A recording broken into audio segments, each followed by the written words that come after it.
Everybody, Mogi Monster here, and welcome to Why the Fascination, or WTF as I like to call it. Hope everybody's having a good Thursday night. Um, Good to see everybody in chat. We got a bunch of people already. It's awesome. I'm just gonna jump right in and say hi to everybody. I'm gonna start at the bottom. Mark Dodman, good day. How are you, man? Rex Hand, what's up? Michael Haywood. Mike's Adventures. What's going on, man? Hi, Jen. Mr. Lee. How's it going, buddy? Ida Bustamante, how are you, hon? Sandra Piper. Greg the Raging Cajun, what's up, man? Emma Johnson, how are you? Great to see you. Sean G, what's up, man? Drum roll, please, for Mogs to make an appearance. Yeah, I don't know. Do I click on? I mean, as soon as I click on I come into StreamYard. Excuse me. As soon as I click on, it basically sets it up where you guys can pop in the chat. You guys got here quick tonight. I hadn't even finished pushing the button and people popped up in chat. It was great. Lester, what's up, man? Rastalox. How's it going, man? Who else we got here? I'll get to you, don't worry. Sandra Piper, I said hi to.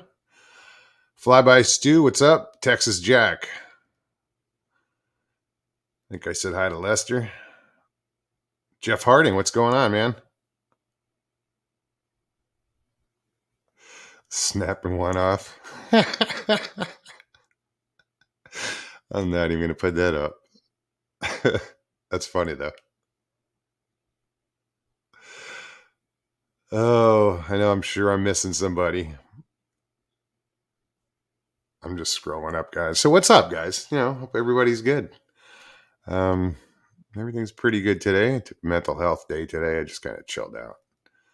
Got out of the house for a little while.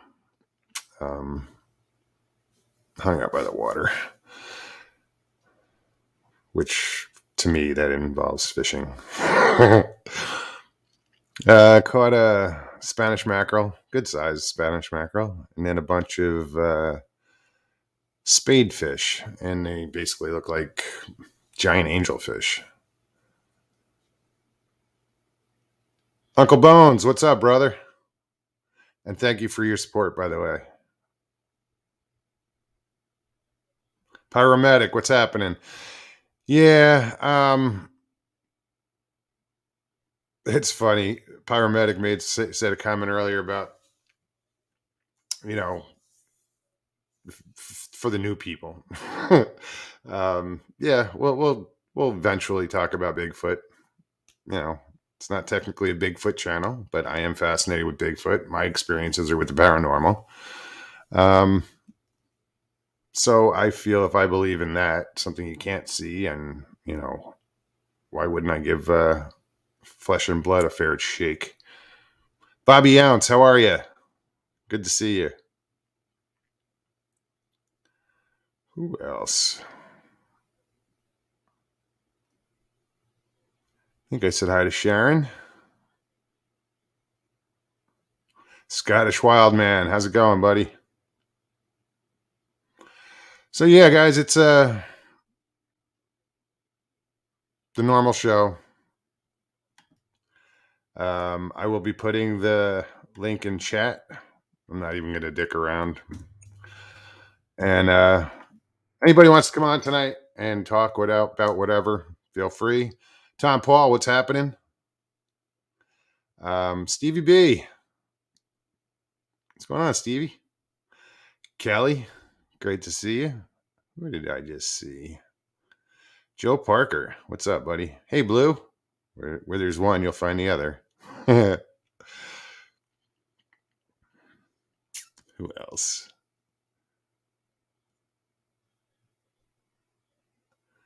Yeah, I had a slight headache earlier. It's still there. It's right in the middle of my forehead. took some ibuprofen, or whatever I took. I don't know.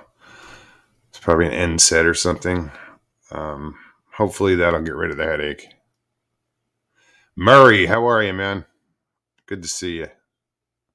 It's great to see everybody. Hey, Whit. Oh, really? I'm in. I'll have to get in touch with Stacy. What's up, Moog? Stacy Brown having camp out in Mayaca November 12th through the 14th. Yeah, I'll get in touch with Stacy. Oh. That's funny, Jody. I was thinking about that. I was talking to somebody recently. I said, you know what? I'm just going to bust out in song soon. And it'll be a Gordon Lightfoot song.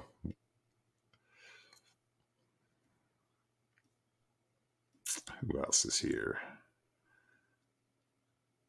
Scotty, what's happening?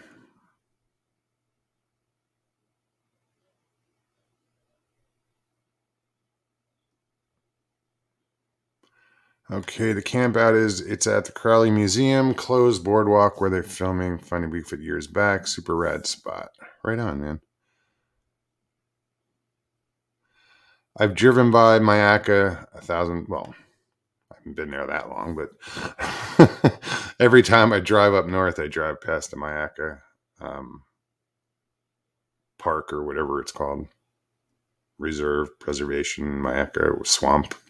I don't know.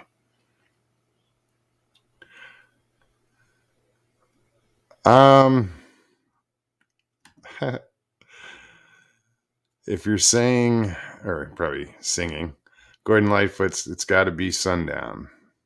I do sing that song. My favorite song to sing is a Gordon Lightfoot song, but it's If You Could Read My Mind. There's just something about that song that, I mean, it's kind of fucked up because it's Gordon Lightfoot's fuck you song to marriage.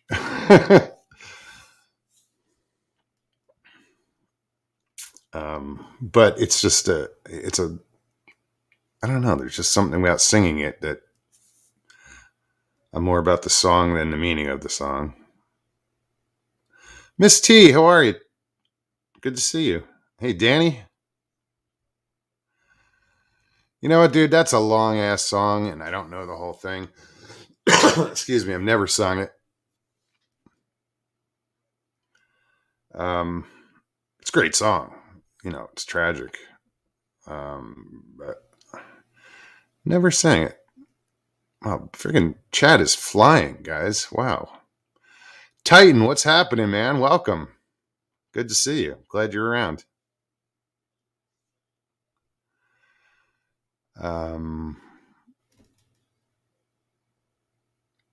Yeah, that is a good song. It's weird because I'm not. I kind of have that Gordon Lightfoot sound, but I also do a ton of other shit like Toby Keith or Garth Brooks or Tim McGraw, George Strait, whatever. A lot of I love Travis Tritt. That 90s country, because that's when country turned around, in the 90s.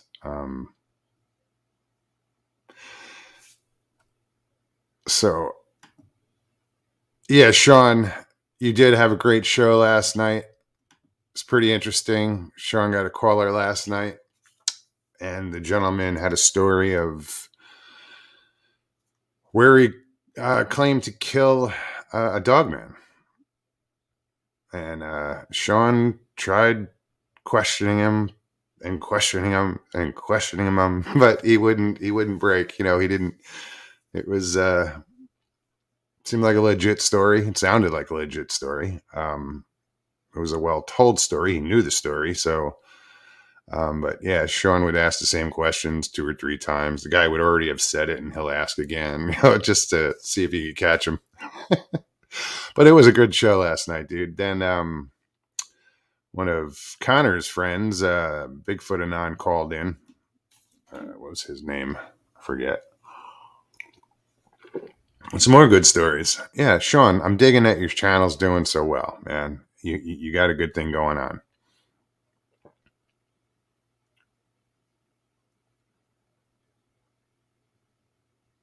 Yeah, he definitely knew the story. He was in the St. Louis area. What do you say? About a little less than 10 miles outside of the city limits. And he he lit that thing up, according to the story, with a big old 50 cal. Was that a BMG or something like that? Yeah, 20 rounds of 50 cal. That's not a dog, man. That's Swiss cheese. Yikes. Where's my soul sister, Iron Dog? Or Stevie asks. I don't know. She'll probably stop in. There's a moth flying around here.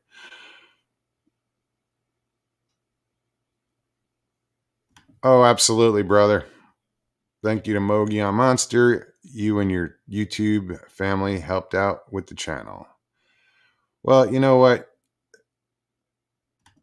It's worth helping out. You know, you do an amazing job. You get some great stories, dude. The last couple of weeks, the last 2 months, you know, you've had some amazing calls come in. And I just sit there. I don't even chat. I just listen. You know, I was like, oh, shit. Last night I listened a lot.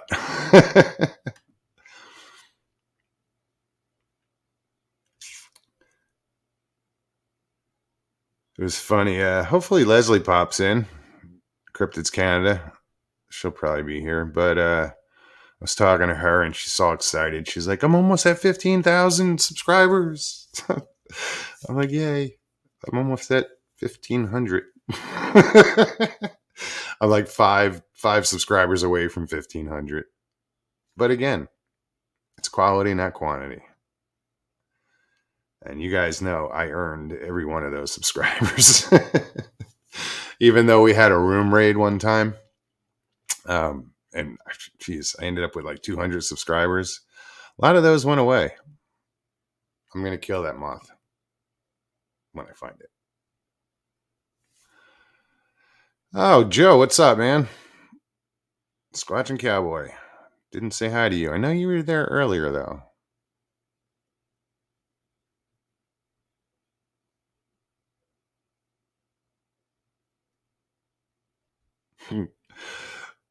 Buzzard's Roost, what's up, bro? Never got the Neil Young song Down by the River. I Shot My Old Lady. Awesome jam. Just never understood it. There's a lot of there's a lot of songs out there that you're just like, okay.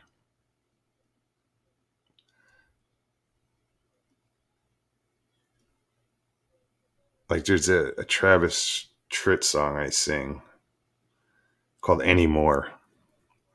And I was going through a divorce or about to go through a divorce. And I'd sing that song. It was just, I like the song. I kicked the shit out of that song. Um, People were like, you should stop singing that. I'm like, why? Well, the meaning and fuck the meaning. It's a great song.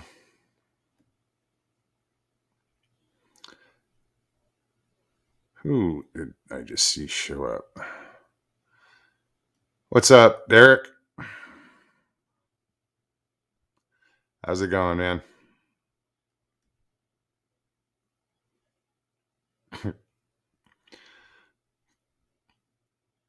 It's my kind of question. Buzzard, how the fuck are you? It's just like saying, good to see you, man.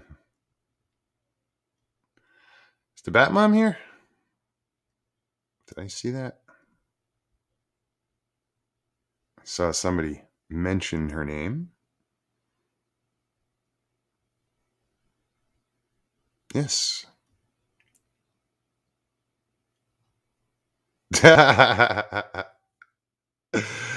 Shit. If that was the case, I'd have about 4 subs.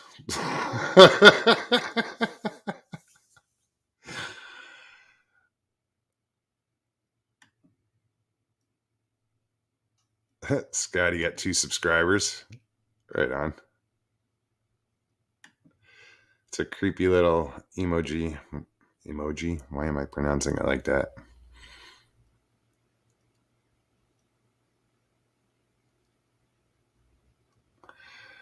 Whose butt hurt? Joe? I'm just scrolling.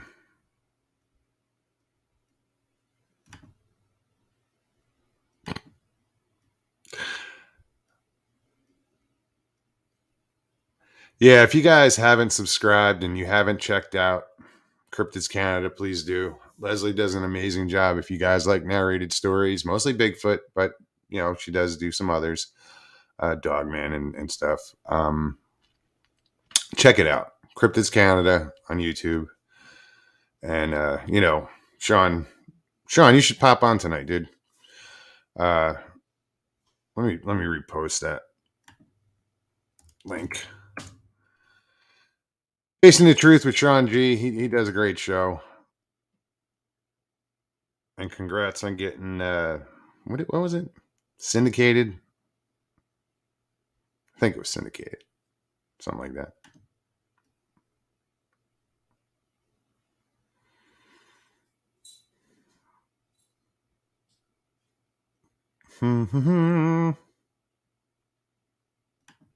Oh. Easy girl. Not here.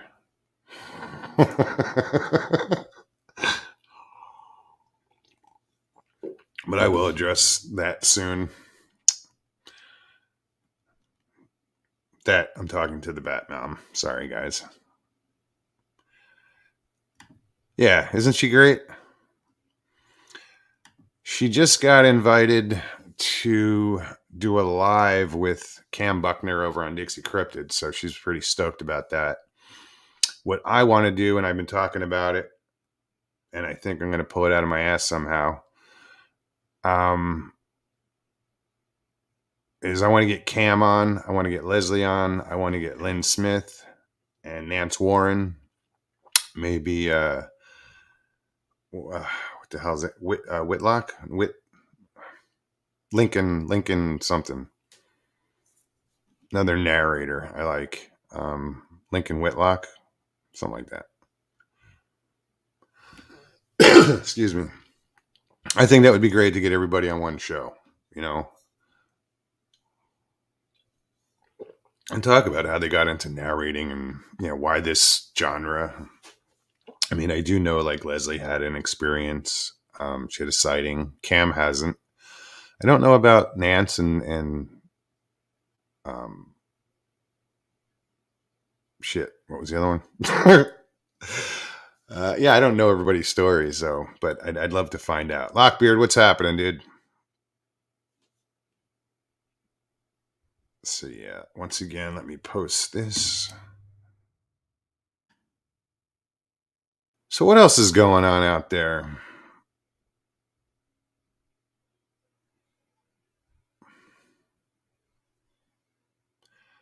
There's that moth. Fucking moth is getting more camera time than me. That sounded fucked up. Is Nikki here? I just see Nikki. I gotta scroll. There she is. Hairy Man Hoaxes and Hoodwinks. If you haven't checked out Nikki's channel, that's it. She kind of she goes after the hoaxers. Well, I can't say goes after. Just go check it out. I'm not going to start shit. You know, I don't want to explain it if I'm not exactly sure. Because, I mean, it's been told to me, but honestly, sorry, Nick, I haven't had a chance to watch yet. Unfortunately, there's a lot of stuff I don't watch. Yeah, Nikki, you can pop on.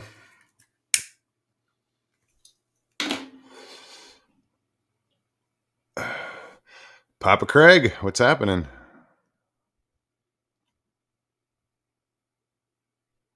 Whit says it's perfect weather to squatch in North Carolina.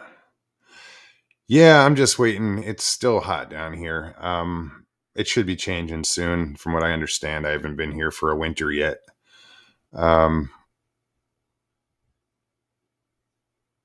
Squatch Bait says nice shirt. Is that what I just read?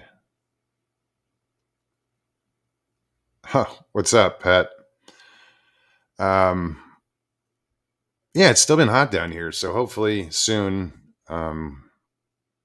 we'll get into some nice temperatures. Like, I don't mind 90-degree weather. It's the humidity that kicks my ass, and everybody else is in the South. I kind of got spoiled out in Arizona where it's 90, but it's dry. Or it's 100. It's dry. Where are we at? 20 minutes in.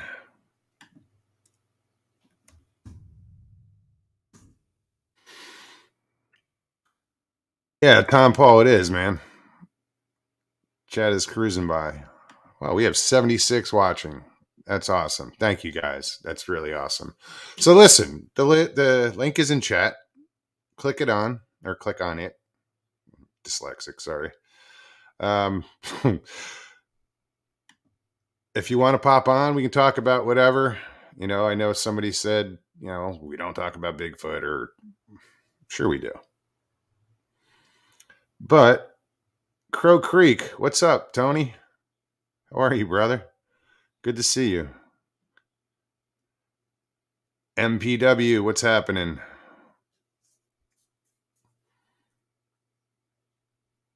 Let me scroll up. See who I missed. Paulie, what's up, man?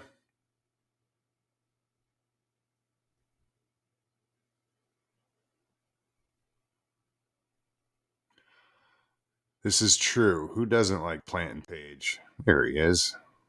Let's bring up Sean. What's up, buddy? Hey, what's going on, man? How you doing? Just recovering from last night. That was a great show, man. Yeah, I was surprised. I had a feeling. I don't know. Last few shows is like Miss T will say, "Hey, this is going to be a great night." And she said, "Hey, this is going to be another great night." And I said, "Well, every once in a while, I've got to have a off night." It's positive thinking, dude. Yeah. If you put it out there, you'll get it back.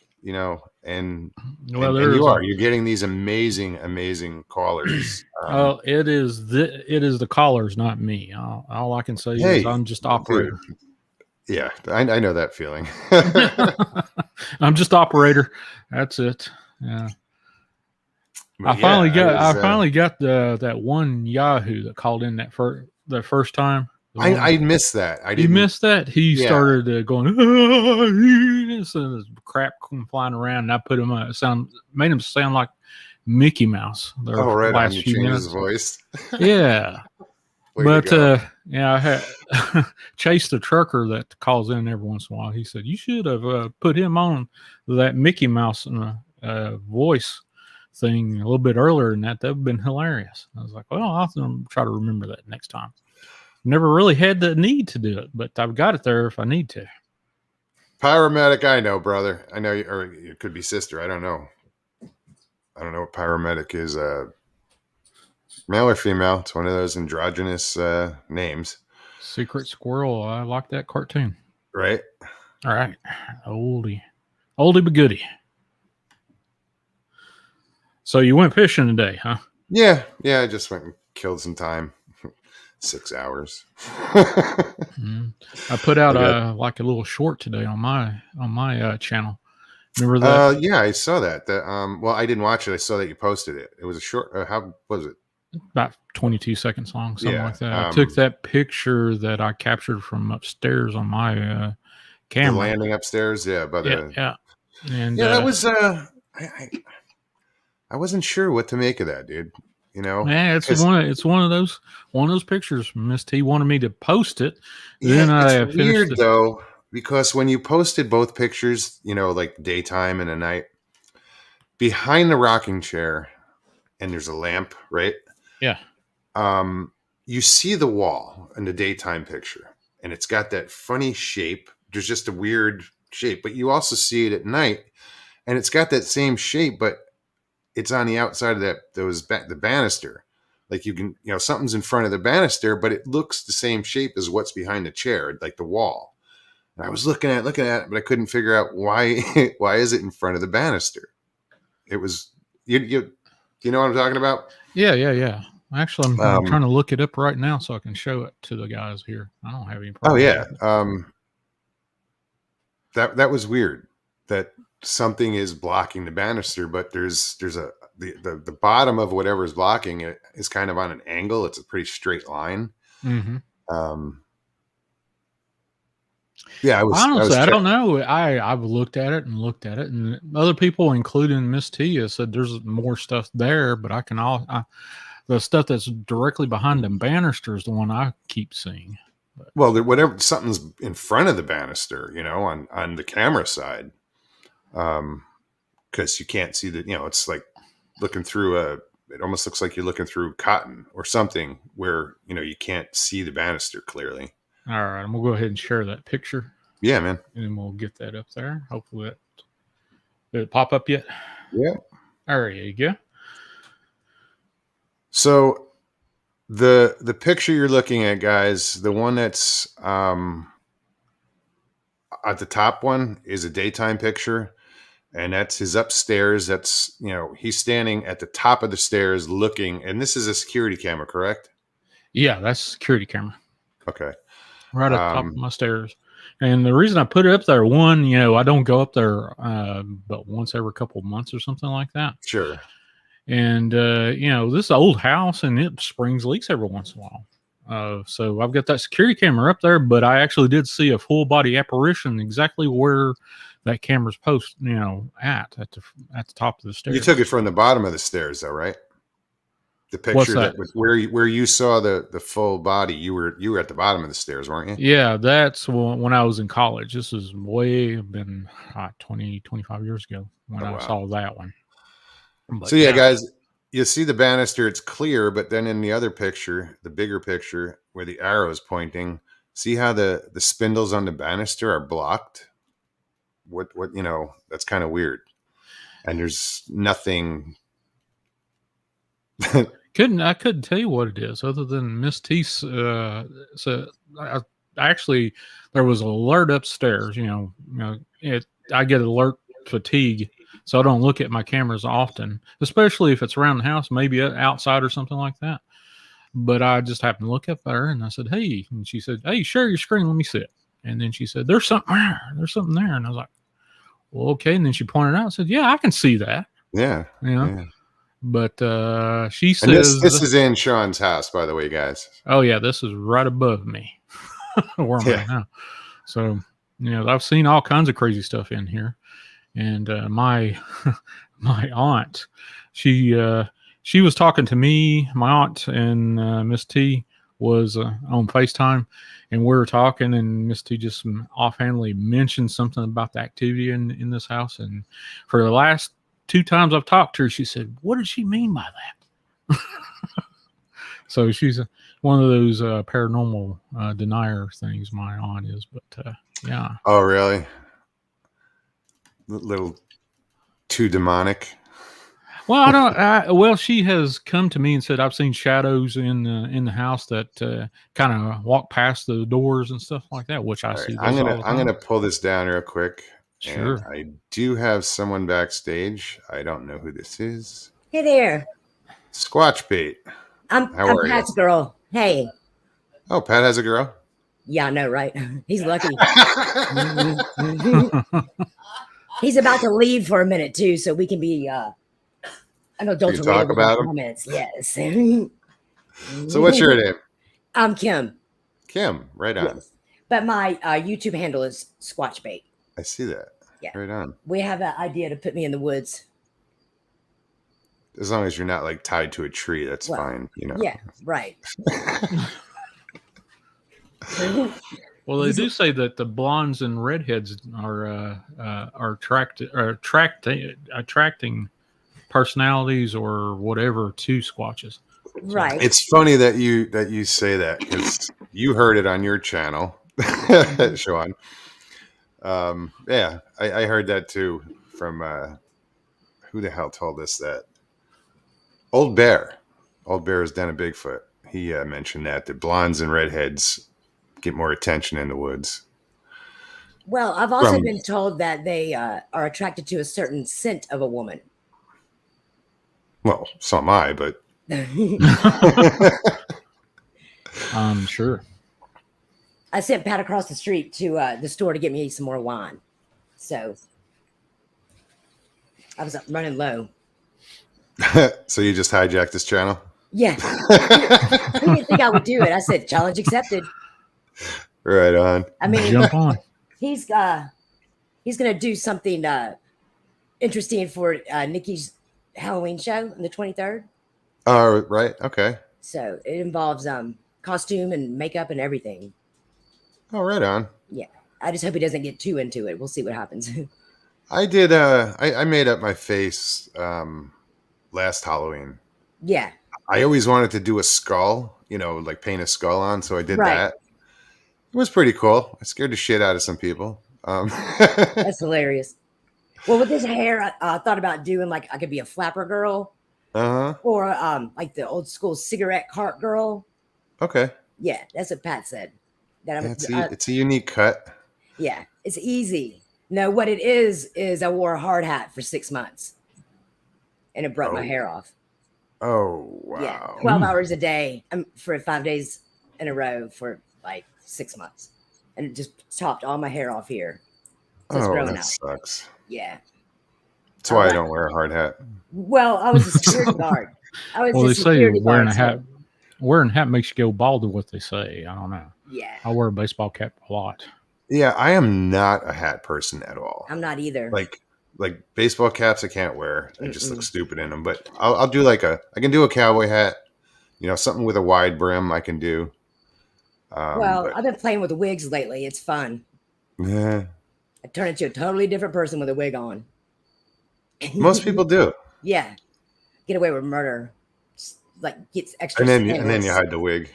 Yeah. The wig's actually on our fireplace mantle with a cowboy hat on it. It's hilarious. Right on. That's what happens when you don't have kids. You can decorate however you want. I got a shout out to Iron Dogger. What's up? Hey, Iron Dogger. I saw somebody else pop in, and I don't know. Did we hear back from Nikki yet? WTF Mike. Nikki is she's here. She's in chat. Hey, Nikki. Pat thinks he's so nervous to take off. He's like, I'm missing it. What are you going to say? I'm not going to say anything bad about you, Pat. Not that I wouldn't say to your face.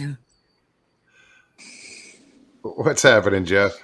Hey, guys. Hey, Jeff. And ladies. Hello. I recognize you from, were you on Pat's show the other night? Yeah. Yeah, I watched it. He's on everybody's show. I always wear a hat, though. So tonight I didn't wear the hat. So Commando tonight. Nice. Yeah, commando every night, but I didn't wear the hat tonight. Just no hat. Well, our cable went out, so I pulled up his channel on our big screen TV. So I got to see all of y'all's, big faces. I didn't want to punch practice at once. Yeah. I was like, oh, this is good punching practice. Bam, bam, bam. But booger? I mean, right. Yeah, I couldn't imagine seeing myself on a huge TV. You guys already said it, but I wanted to tell Sean I didn't catch the whole show. I only caught the last 25 minutes. And usually when that happens, you can kind of go through chat and catch up, and see what was going on. I went through chat and I was like, I can't believe I missed it. I haven't I had finished to go it. back and rewatch it. I'm only through the first hour and a half. It was a good show. It had 700 something views. I was shocked. Lockbeard said blondes and redheads get more attention on Lockbeard's ship. True. Yeah. I can get away with murder. I recently had a flat tire and I got out of the car. I know how to do it. but I just Show some pretended like leg and have somebody else Yeah. do it. Why do it when you can get Right. someone else to do it? I mean, it'd be silly not to, wasted effort that I don't have to exert. If I could do that, I'd think of all kinds of things I'd rather not do. If I could Right. get somebody else to do it. A lot of my male friends say, well, if I was a girl, I would. I'm like, you would what? What would you do? Do tell. Some something scandalous, I'm sure. But I have to be a lady. You have to maintain a Southern lady. And where are you guys out of? Georgia. You don't. Well, until then, you didn't sound like you were from Georgia. Yeah, I was an English major, so I learned how to talk right, so I can teach other folks how to talk right. But I know how to say reckon and ain't. I just don't. And fixing too. Yes. No, you're not. You're not fixing. Nothing is broken that needs to be repaired. You are about to. Thank you. I used to live in Georgia when I was in the military. I was down in southern part in Columbus, Georgia. Okay. Yeah. And my grandparents came to visit me one time, and they had grown up in, they'd lived their whole lives in the South Dakota area. They'd never been around a southern accent. And so I was going to grill out that night, and I took them to a Piggly Wiggly. Oh, nice. Now, we didn't have Piggly Wigglies up north, right. But it, and we go in there, and there's this big old southern gal right at the front door where the carts are. And she asked my grandpa, she says, "You need a cot?" And he goes, "What?" And she goes, "Do you need a cot?" And he goes, "Why the hell would I need a cot? I'm staying at a hotel." And I said, "She's asking if you want a cart." And he goes, right. Oh, okay. It's just funny how so much of the southern just flew right over their head. Right. Yeah, I came to Florida expecting, to hear a southern accent from people, and I get a New York accent. Right. When I first met Pat, I said, "Are you from California?" I didn't know. Went down to Panama City about 2 decades. Well, no, not 2 years, 15 years ago, and spent a couple of days down there. And I was like, "Wait a minute, that sounds like where I'm from. Where the hell am I?" Well, it varies based on where you live too. Like the mountain, like we're in the mountains pretty much, and at the beginning of the Appalachian Trail. But you go down into Atlanta, and it's totally different than it is up here. Too much traffic in Atlanta. Yeah, that's why I left. I used to live in downtown Atlanta. I drove through it like a couple of weeks ago. I quit a job because of the traffic. It was 11 miles, and it would take me an hour and a half. I look at Atlanta like Vegas. It's fun to go there for 2 or 3 days, and then you've seen it. You're ready to go. Right. There's no. I haven't been to Vegas yet, but when I go, I'm afraid I won't leave. I haven't been to Vegas either. I have no desire to, really. Vegas, I've gone there a couple times for 3 and 4 day weekends. Then there was a couple times I went for like a week, and the truth is too long. After 3 days of being on the casino floors and seeing some shows and eating freaking hot dogs that weigh like 3 pounds, for a hot dog. Yeah. For 99 cents and on the smelling like strip. A cigarette. I mean, after 3 days, you're just like, okay, you'd pay somebody to just go home at that point. Right. I mean, you've kind of seen it all. Well, I wouldn't want to go unless I had a couple of grand at least to just blow. Yeah. On ding machine, on the slot machines. My dad and nephew go usually for their birthday. They went a couple years ago, and they went for a week, and they were like, "Dude, this is just too long." Yeah, it's like you said, 3 days, you're done. Pat's friend had a horrible story about how he hit big and found 30 grand. Like 30 grand large. He just got back, so we got to quit talking about him. But his friend hit the show 30 keys large and ended up getting it stolen from him by some lady of the night. No, two ladies of the night. Yep. So he got double deuce. They left him with one $100 bill. They left him with $100 bill. Damn. Hope it was worth it. Right. Nope. He's like, nope. They poisoned him. I'd be too scared of like diseases and stuff for all that. Mm-mm. No, they poisoned him. They drugged him. Oh wow. They roofied him? Yep. Huh. Damn. Well, I guess for $30,000 you get creative, right? I mean, You never know what you're going to get in Vegas. right? Oh. You never know what you're going to get on Some this front paranormal deck. activity. Got the power bill. Did you pay the power bill? I got a light bulb that usually I should just change it. This is how lazy I've been the last couple of days. I went and bought a new LED can light bulb for this deck, and it's been sitting on the kitchen counter now for a week. But yet every time I come out and it does that, I just take the broom handle and tap it a couple times, and it comes back on. It's funny because the light here right now it's flickering. Usually I shut it off, but I forgot it was on. But yeah, there's 3 bulbs in there, and they're all just kind of like they won't light. It's weird. Well, they're flickering. Pat has we have this downlight on top of our little bar area, and for almost 2 years it sat there, it never was on. And so we did the research, figured out what kind of special bulb it was. Pat went a special trip to Home Depot on a Saturday to get the bulb, and then we had to YouTube to figure out how to get the darn thing in there. We figured it out, and now we have 2 extra that we don't know what to do with, and they were expensive, but. You can find anything on YouTube. I repaired a MacBook Pro from a YouTube video. So. Nice. Oh, yeah. I learned recently how to rope like extension cord, like how to chain it. Oh yeah. Yeah. All kinds of things on YouTube. I rebuilt a 50 horsepower outboard motor on a video off of YouTube, but it took my whole garage floor. I had everything kind of laid out because I didn't want to lose it. Right. Forget what order. So it took like a week of not being able to park in the garage because of it. But it is. I mean, that's how I was introduced to YouTube. As far as I didn't know about all these other shows, or I say other shows at all.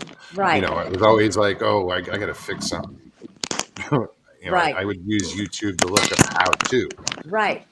And then I started, stumbling around and, finding all these new videos, and I'm like, oh, wait a minute, what's this? And live shows, and oh, this is pretty cool. Well, I found myself saying, these kids nowadays, they just don't know how lucky they are, So when we were growing up, we had the Dewey Decimal System and blah, blah, blah. These kids aren't lucky. True. They're like this. In their phone, that's all they do. That's it. We've as a people, as a race, we're regressing. Absolutely. Technology is sending us the wrong way. What is it? Like 60% of the kids are overweight in America? 40% or 60%? It's one of those. Some huge Well, they don't go outside. I've got I got 2 grandnephews. One, you can't keep shoes on the kid, and you can't keep them from going outside. The other one, you can't get out from in front of the Xbox or whatever computer program's going on. So. No, it wasn't an option for us. Well, I'm 50, going to be 54. My kids, when they were young, you'd put them in the swing. You'd crank it up and go back and forth, and they'd watch TV or whatever.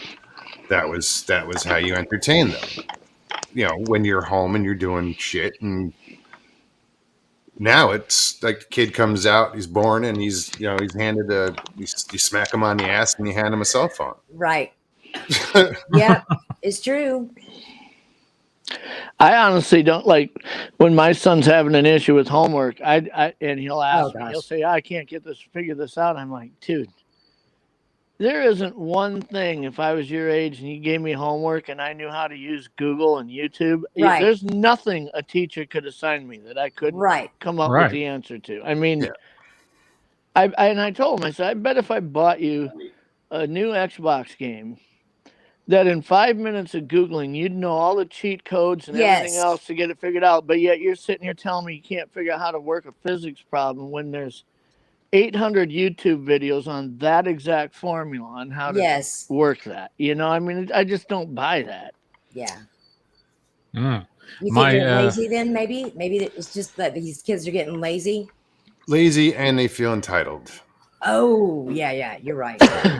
That Common Core math is a problem that my cousin's youngest daughter had issues. She was bringing home D's and F's in math, and he went to talk to the teacher, and he's a pharmacist, and he said, "Why? What's going on?"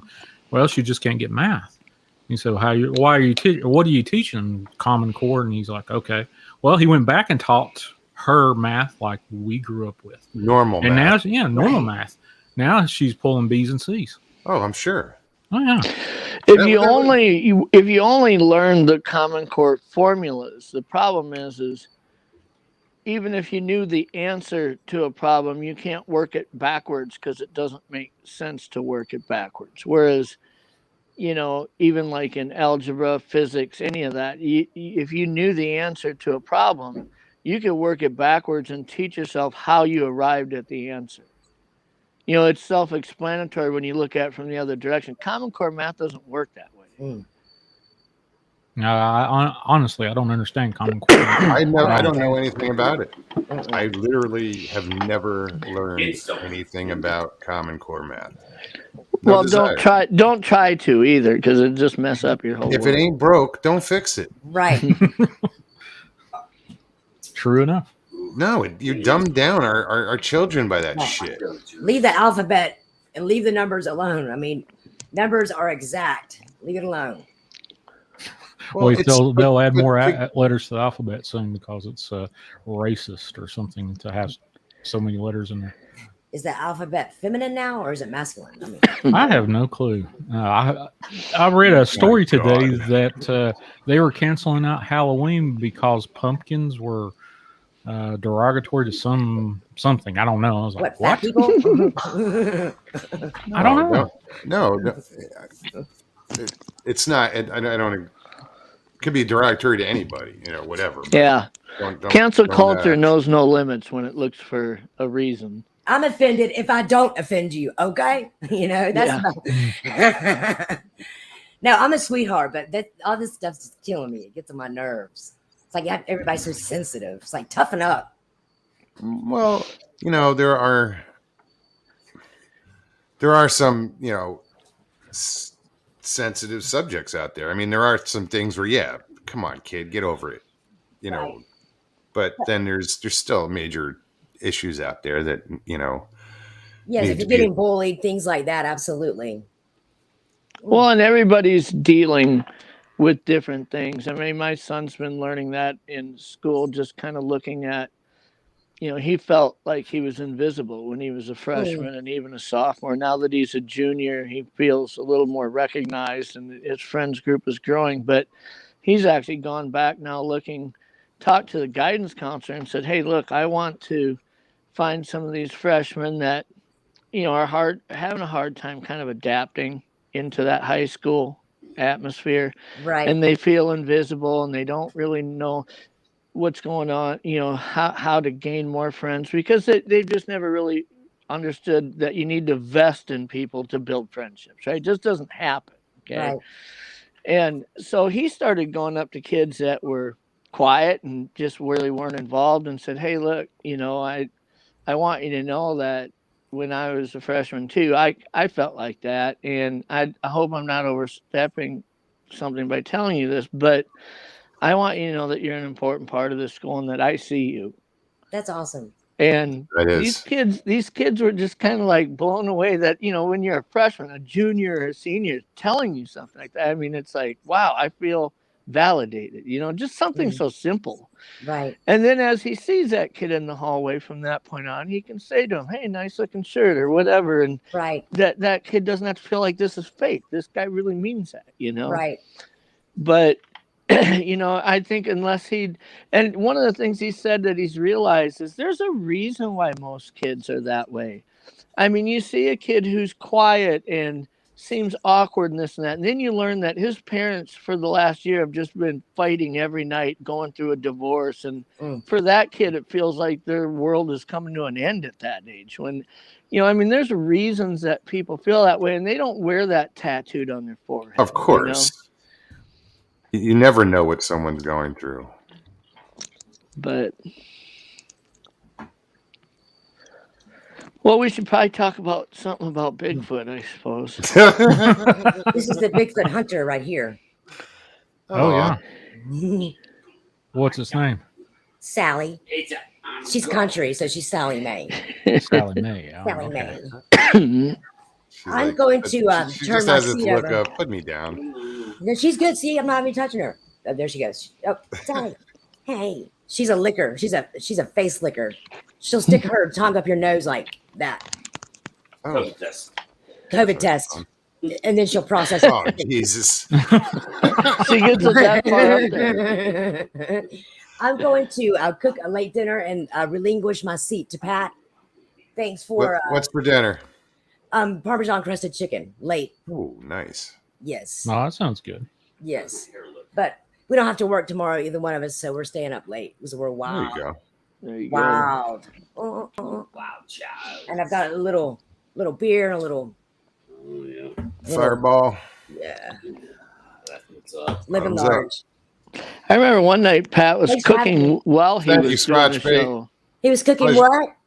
One night Pat was cooking while he was doing a show, and everybody in chat kept reminding him, "Hey, don't forget to check the sauce. It's gonna." Oh yeah, you that's know. when he made like 3 pounds of lasagna meat and sauce. Ooh. Yeah. Yeah, we ate lasagna forever. It was so good. I've been tempted to do a cooking show, actually, a cooking You episode. should. Pat's been watching them lately. He's addicted, and now I'm like, bring it. Yeah. New foods. I love it too. Actually, people ask me sometimes, "What do you have a YouTube channel?" I think the only channel I'd really like to have would be a cooking channel because, it's hard to offend people with a cooking channel. I mean, they True. might not agree with how you're making something, but they're not going to get in chat and call you names or Right. anything like Well, it that. depends on what you cook. Could True. be But too also, ethical. it's because if I had a You channel never know. like these channels, like Pat's or Moog's or Sean's, my goal would be to do something so offensive that everybody unsubscribes to where I'm just left alone, and then I could feel like I won. Then somebody subscribe to you just to see how raunchy you are. Somebody else said, well, that's what actually would get everybody subscribing. Yeah, it's Offend the probably had offended. Come. the opposite effect. Everybody loves a train wreck. So, What's up, Pat? Hey, dude. Hey, Pat. You guys have fun with Squatch Bait there? yeah. Pleasure. Cool. Definitely. She's a pleasure. So what's up? What's up, Sean? Good to meet you, man. Fine. I think this is my first time meeting you. Yeah, I believe so. Yeah. So. Good to meet you too. You, Jeff, and of course Moggs, rocking the badass Zeppelin T-shirt. Oh yeah, I just noticed that. That's a cool T-shirt, man. Yeah, man. Yeah, I've always been a Zeppelin fan. It's one of the greatest bands in the world. One of the greatest bands ever. Yeah. Ever, yeah. Flat Rock Booger, what's up, man? Good to see you. Yeah, old Flat Rock. He's been pouring out the videos here lately. Some great stuff. Yeah, he has. What You've been putting out a lot of his stuff, define too. pouring out. I think about 2 a week now, isn't it? 3, Okay. Oh, I don't know his something like that. schedule, but it's he puts out some interesting stuff. So cranking out content, basically. Oh yeah. Right. I guess you could probably say I'm cranking out content this week since I've got just put a spare video out more than the 2 that I usually put out. But hell, I'm usually on the air 6 hours a week, something like that. Yeah. Yeah, I like your format, man. Like, It's almost like radio. yeah, yes, it is. And you pair it with his voice. I mean, he's got such a perfect radio voice that it really just kind of flows for me. I've got a face for radio is more it than anything else. Well, most DJs do. I mean, I growing up in the age of radio, we didn't listen to Spotify or anything. You'd hear these DJs on the air, and then you'd go to a concert or something where there's got a table set, and you're like, "Who's this dude?" Then you hear his voice. Howard Stern will for never be a years. good-looking man. Radio's still around. I mean. Oh yeah, but it's still a thing. But it's changed a bit. But it's back in the day, like, you know, radio DJs were celebrities. Yeah, they were. You Yeah. know, Wolfman Jack way back. Yeah. All right. You know, I grew up with a lot of New York stations, like you know, Scott Muni and all these other New York DJs that were just phenomenal. Mm-hmm. But they lived and died by their personality, which is all they could project really on air. It wasn't their face, their looks, or, you know, the car they drove or anything like that. I mean, it was their personality that you subscribed to when you listened to them. Yeah, man, a lot of them never like they might have made a good living, but like a lot of them like were never like Lamborghini rich, you know what I mean? No. Yeah, it's a radio station, not a television station, or yeah, you know. once you hit the, you know, like 2010, then, you know, really good ones could syndicate and things like that, reach out further. But I mean, back in the day, I mean, the station they were sitting in front of a microphone, that's where you heard them. It wasn't all over on multiple stations. I mean, if you were syndicated, you could make a lot of money, or even like really, really good money. But yeah, if you were just that local guy, like, I mean, I've known so many DJs, like several DJs over the years, man, got to know them, and they were like, oh, dude, you know, you, like, I get half off my rent if I do an on-air promotion for the apartment complex. Oh, yeah. You know, it's like shit like that, supplemental income. Like, yeah, it was. Those are called perks. Yeah. Yeah, something like that. Would you think a TV show like WKRP would ever fly this day and age? No. I mean, they had enough slapstick shows. Hell no.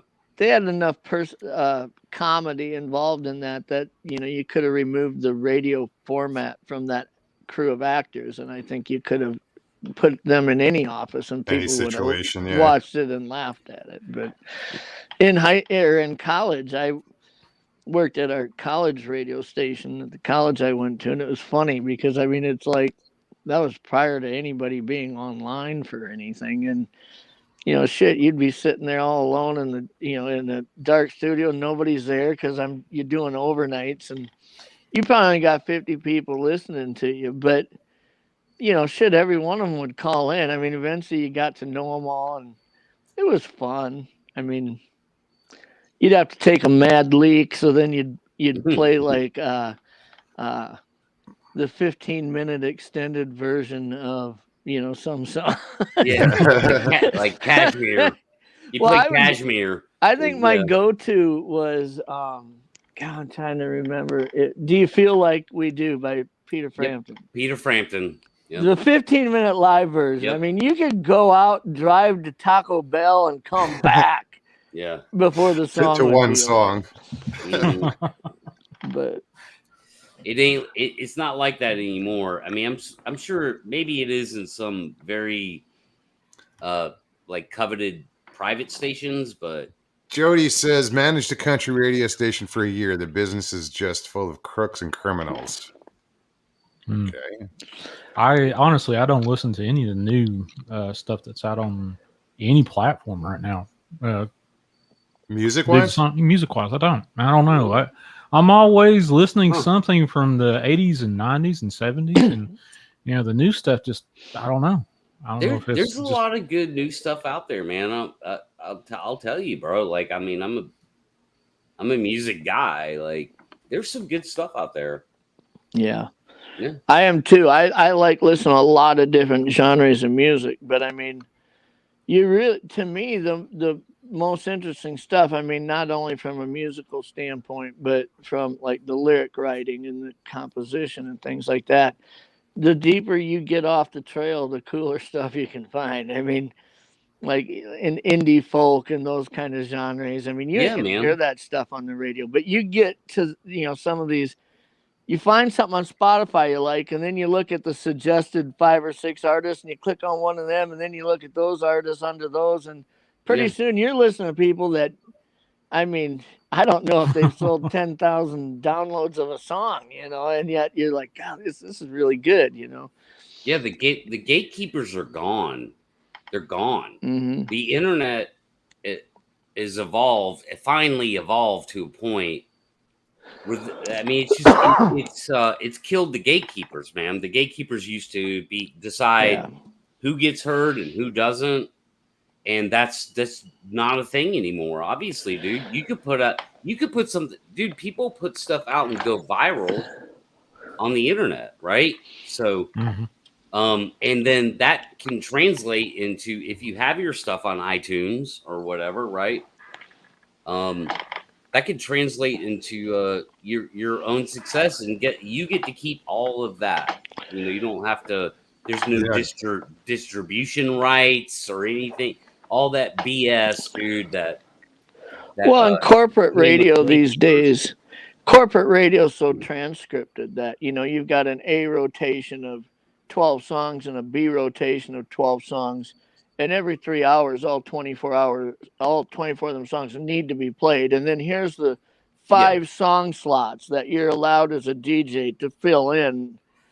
And it's like, you know, 15 there's 15 stations in the market that I do most of my real estate business in. 14 of them are corporate owned. 7 of them are owned by one corporation, 7 more owned by one. And then there's one locally owned station, a guy and his wife own it, and they have an 80s and 90s format. And they're just raging. I mean, everybody listens to these guys just because there isn't a commercial every 2 minutes, and they talk about and they things play what that are they want, happening right? in the community, because they don't get paid to run those community type ads, and that's why they don't need to get paid to run them. They don't have the overhead these corporate places do. And are they still doing the pirate stations? Are people still doing that thing? Is that still a thing? Pirate radio? Yeah, pirate radio. No, they got YouTube now. Yeah, I was gonna say you don't really need it. With the internet, you can actually do something like that, but bigger, right? Unless you're on YouTube, then you get automatically clamped down. With the limitations of a radio signal compared to the web, you know, you're limited as far as radio plays go. You know, doing a pirate radio station. I think there is a market to bring back the music from like the 70s and 80s and even the 90s, because you see that on YouTube a lot, where you'll have these young kids, college kids, or people in their 20s that will review. Their whole channel is them just reviewing a song. We're going to listen to Stranglehold by Ted Nugent. We've never heard it before. For the and first it's a time. reaction. A reaction. And they're like, holy shit, dude, this is, you know. And you start realizing that there is an interest in that music. It's just, where does it get delivered to people anymore? Sure. And it really doesn't in a lot of places. Yeah, like a B-sides channel, man. Like, you know what I mean? Like, a literal B-sides channel. I mean, shit, because, you know, you hear a song, you don't, there's not, I don't know, are there oldie stations or classic rock station? I mean, you don't hear, like, there's always that one song that I'll hear and it'll put me back to when I was a kid, or you know, or there's always music run, you know, like, how do you even say it? Music was such a big part of my life, you know, growing up. Yeah. Just the love of music, not because I was a musician or anything. So I miss those songs that you don't hear anymore. That, you know. Well, and the proof is in, you know, I'm the same age as you, Muggs. I'm 53. I'm going to be 54 here pretty soon, and I'll hear a song that just.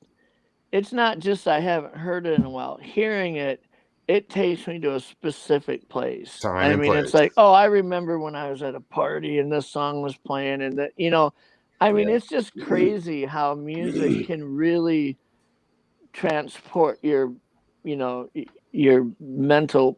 It is. It's almost like magic. Yeah. I mean, it can invoke feeling and memory in such a vivid way. It's very powerful. very, very powerful when you imprint yourself on a freaking song from 20 years ago or 30 or longer. Yeah. WTF Mike says, I can't wait to be in a nursing home someday and hear Britney Spears on classic radio. That's already classic radio. I was going to say, it's not far off. Yeah, that's classic. That would be classic pop, dude. I mean, it's 20 years ago. You can show everybody your Britney Spears tramp stamp on your backside. Oh, yeah. I got so sick of listening to Jimmy Buffett at a place I worked during college, a place called Goody's Family Clothing, and they listened to this radio station called WNVA, and it was on this rewind tape station, and about every other hour you'd hear the same freaking Jimmy Buffett song. I'm like, I can't stand if I hear pop my flip flop on a pop top one more time, I'm gonna choke somebody.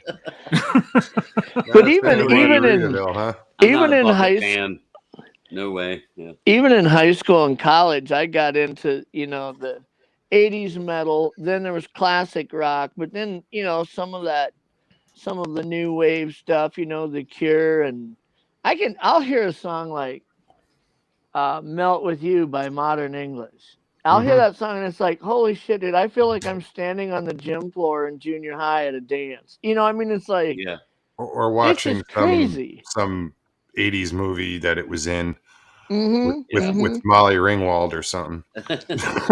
Valley Girl with Nicolas Cage or something.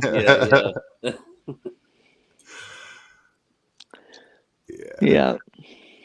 So I know people jumped in here, and I got to scroll up to see who I missed. Tracy Benna, how are you? Welcome. Michelle Smith, great to see you.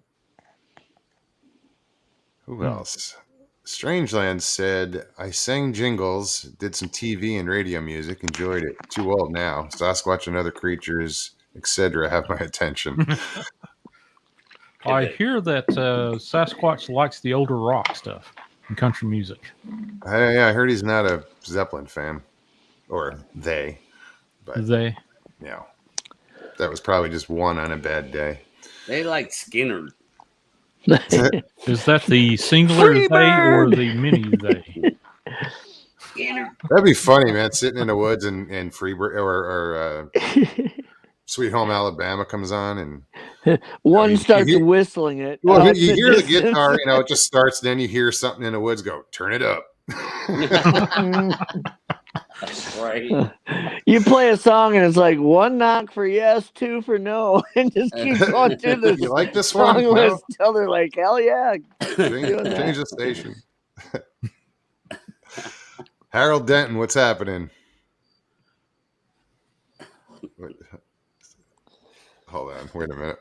This looks funny. Well, at least in the nursing homes in the future decade or two, we will know which older ladies might still be fired up and ready to roll around in the bushes or in the sack. Just look for the tramp stamps.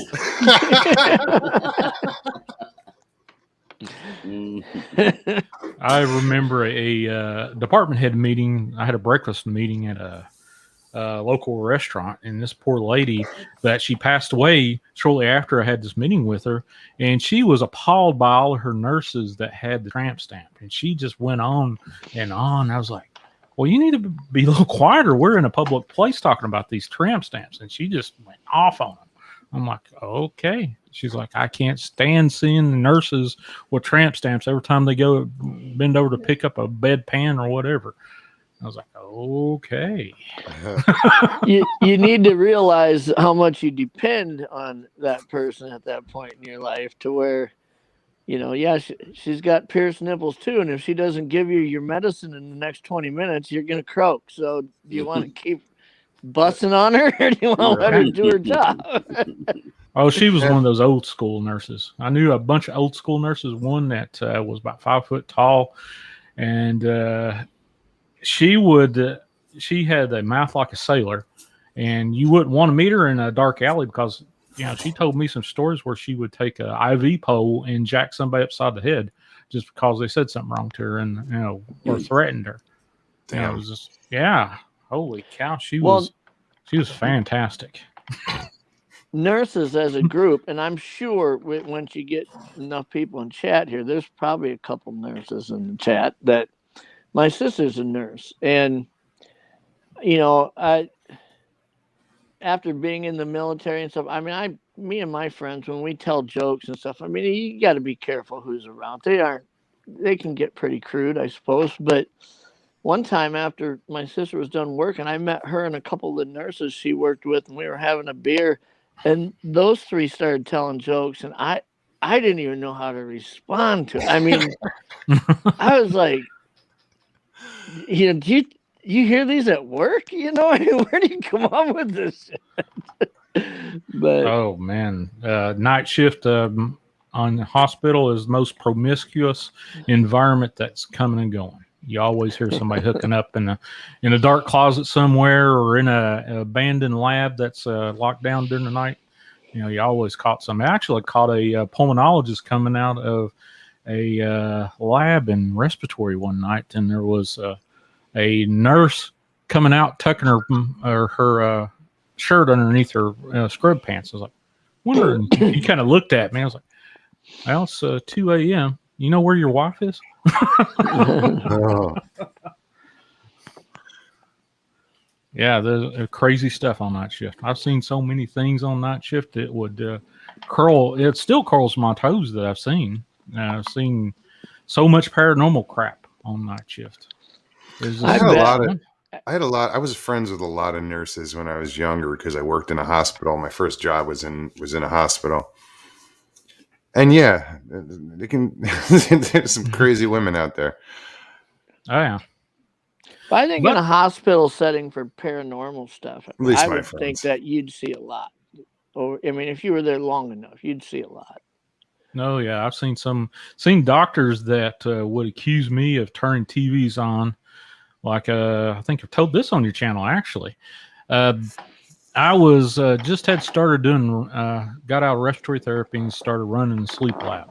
And I was in my office, and there was a doctor reading the EEG in the office, about 15, 20 feet away from me. And around the corner of his office was a sleep lab room, and the TV just popped on. There was no freaking way that I could turn that TV on, even if I had the remote control. He comes out and says, Sean, what are you on about turning that TV on? I was like, man, you're way closer than I am, and I don't have the remote control. So I had to go in there, climb up, and unplug the TV. The remote control wouldn't work. He kind of looked at me and shook it off and went on, and I was like, oh, all right. But do you see all these people that witness this paranormal stuff? Some of them were like, did you see that? Yeah, I saw that.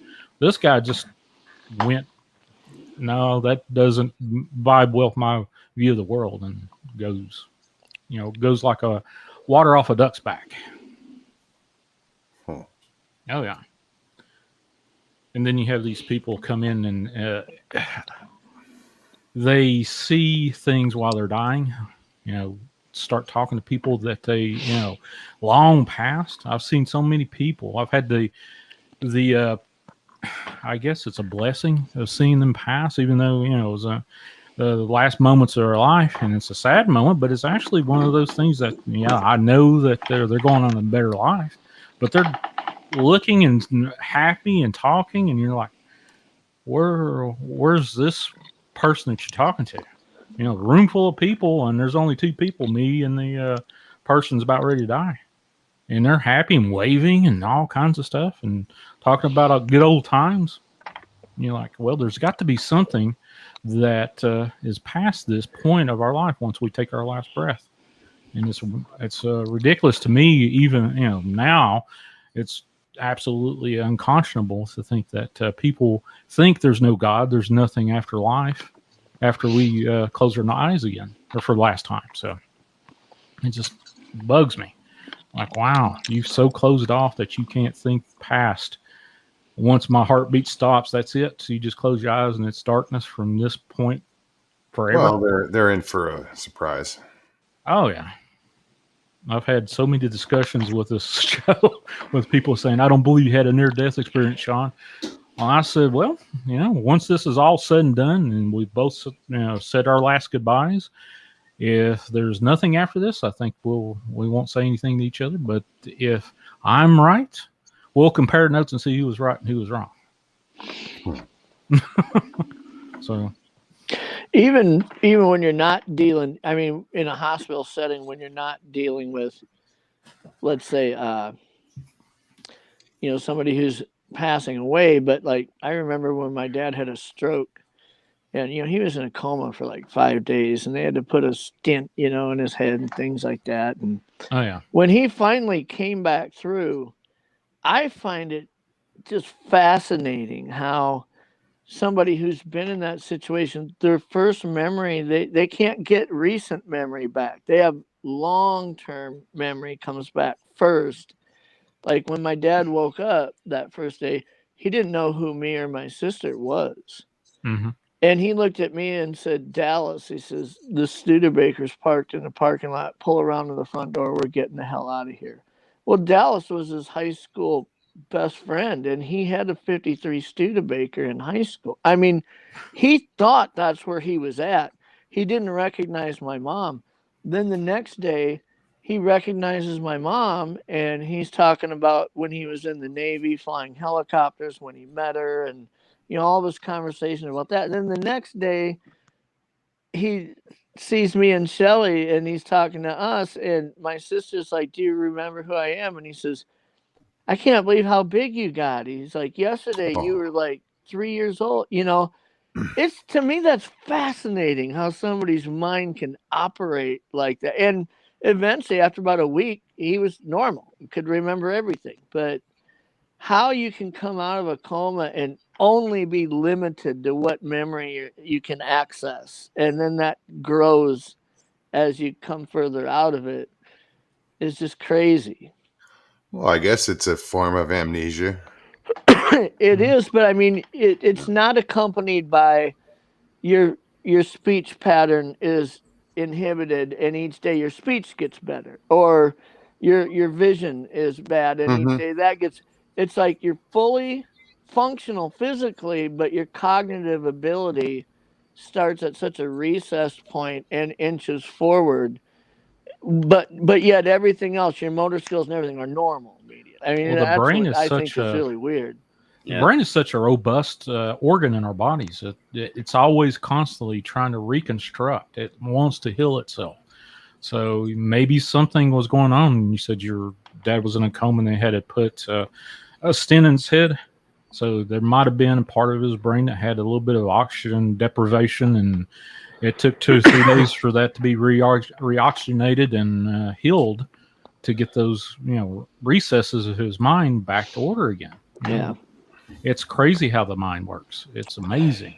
But once you've seen it and once you've witnessed that, then when people start having discussions about, like, why do people dream? Why do they dream about what they dream? And, it really opens yourself up to what the mind is capable of, really, I have read so many papers on why we dream, and I've fucking figured out that even the doctors don't know why we dream.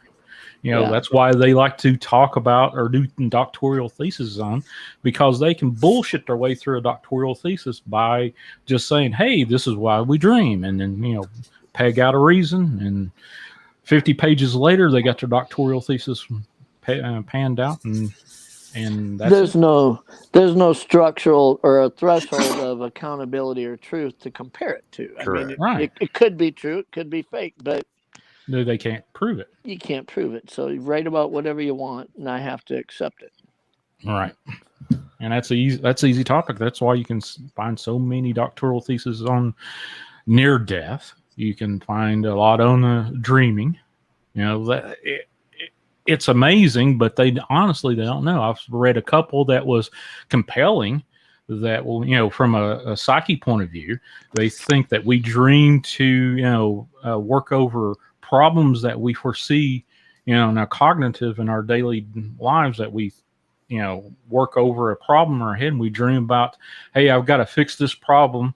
And you keep dreaming about it, and you work it out in your dreams. And once it comes to being, you've already worked it out in your sleep. I read one paper like that, and that was like, well, yeah, okay.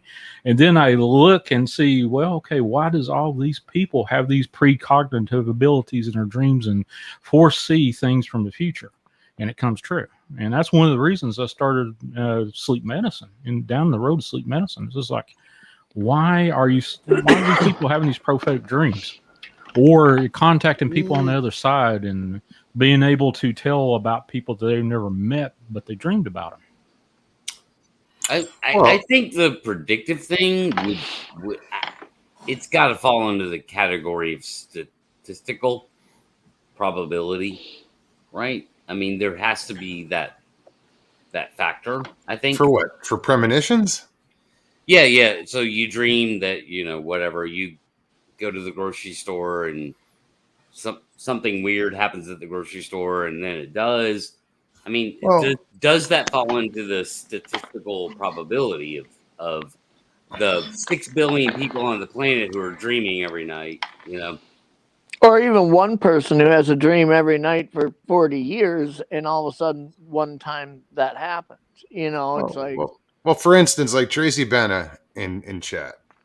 I have had premonition dreams. Dreamt Michael Jackson died. Didn't think much of it. And a few weeks later, he was dead. And that's pretty specific and random. Who the hell dreams about Michael Jackson? Yeah.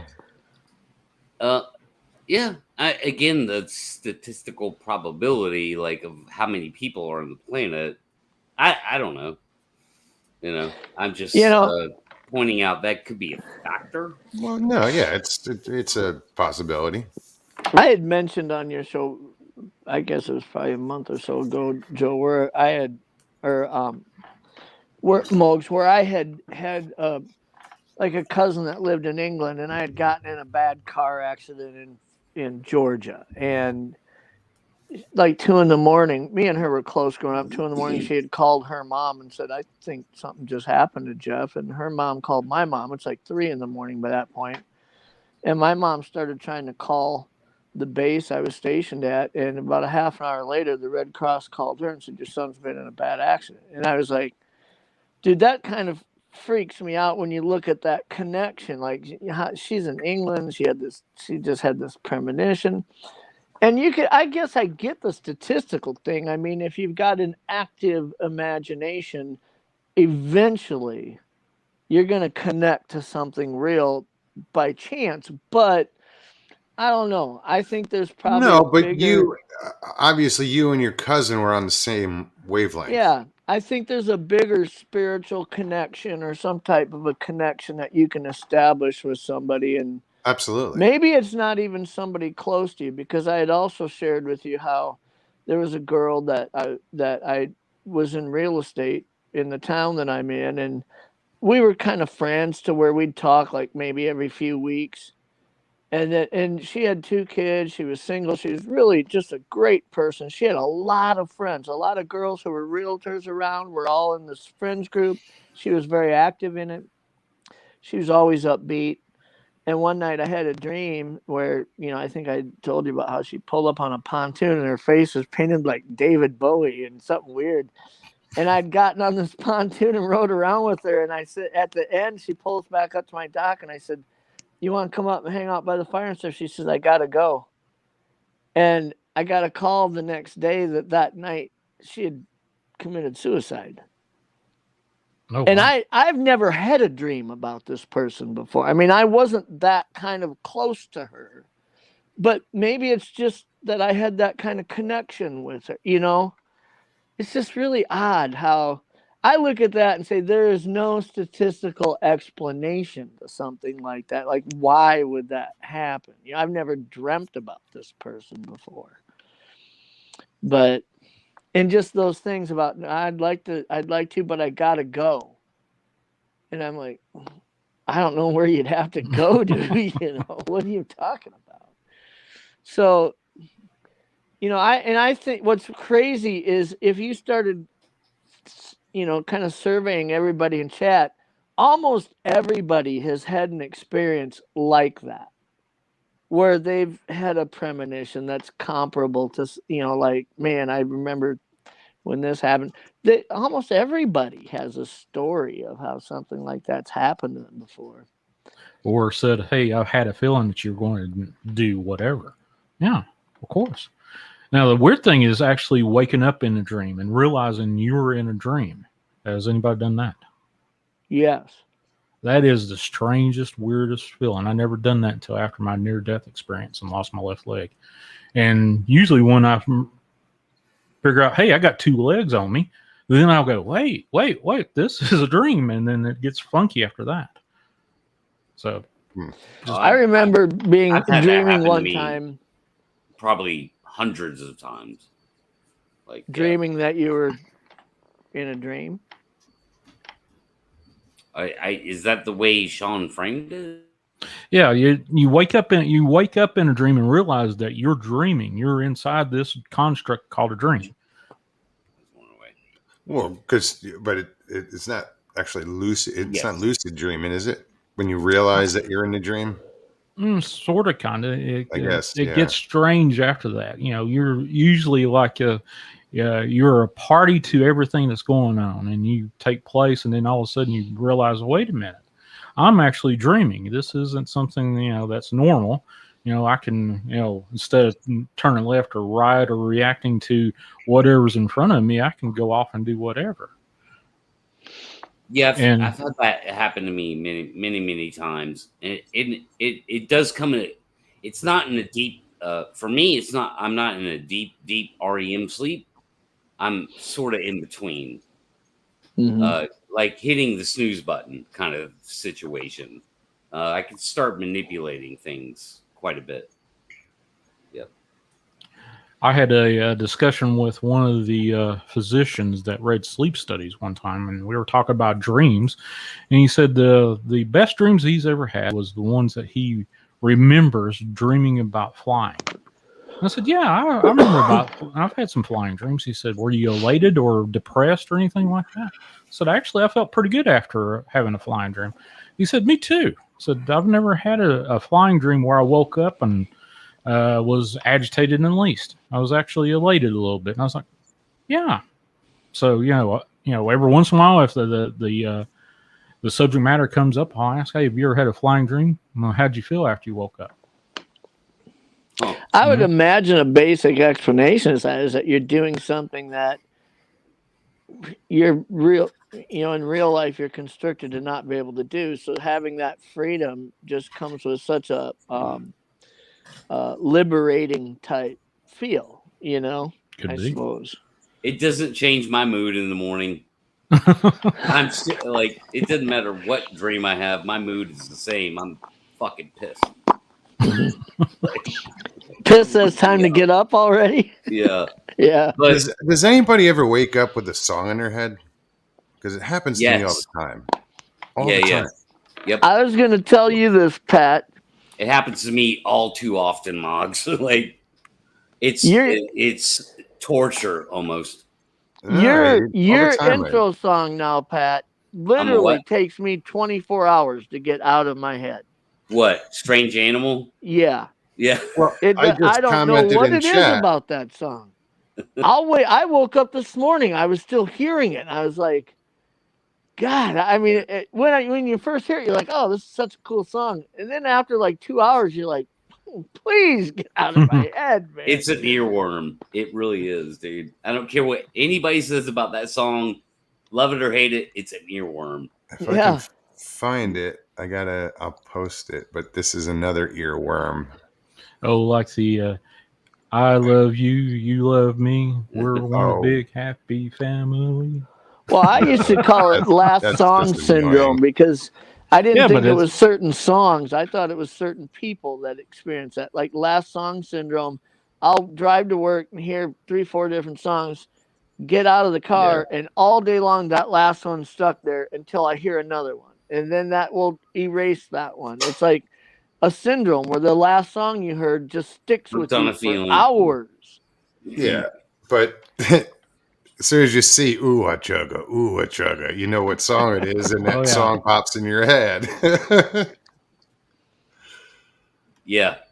And you know what? Like David Hasselhoff's version of that song, the video is priceless. Just saying. Yeah, he wasn't his singing, he wasn't popular in the States, that's for sure. Germany loved him. But The Deutschlanders. Yeah. It's usually the more obscure one-hit wonders that when you hear that song, that's the hardest to get rid of. I think. Yeah, but listen, have you ever heard of the German version of a country hit? That just screws you up. You're like, I know, dude. I don't even know what you're talking about, Sean. Holy cow! Okay. Like, I didn't know that was a thing. Jeez. Oh man, just look it up. Is it like old school country stuff or even modern country stuff? Old school German? country, old school country, like Thunder Road or something like that. Yeah, that kind of stuff. They'll switch it to German, and you're like, what? I recognize the tune, but that's not the words that go with it. Ich kann sprechen Deutsch. Kind of issue. I remember that wasn't that. It didn't occur that often. Even like back in the 80s when I grew up, I remember when 99 red balloons and 99 Luft balloons. You had the German version and the English version. 99 and it didn't matter which one you heard. They were still cool, Luftballon. Yeah. See, now I hear that whole song in my head. Yes. Yeah. There you go. The keyboards. Yeah. Now, how many people want to wake up and say, "Oh, screw it! I'm never going to listen to Moggs again." Moggs Kixie. Put 99 red balloons in my head. Son of a bitch. Damn you, Moggs. And that's how his channel ended. Technically, it was Jeff. Worm ear. Or earworm. Jeff that did that. Yeah. Jeff did that. Oh, yeah. Mm-hmm. Have we talked about Bigfoot yet? What's a Bigfoot? I don't know. I got a Bigfoot. Well, it's not that big, but I got a Bigfoot in the grave. I got a big old foot. Damn, Sean.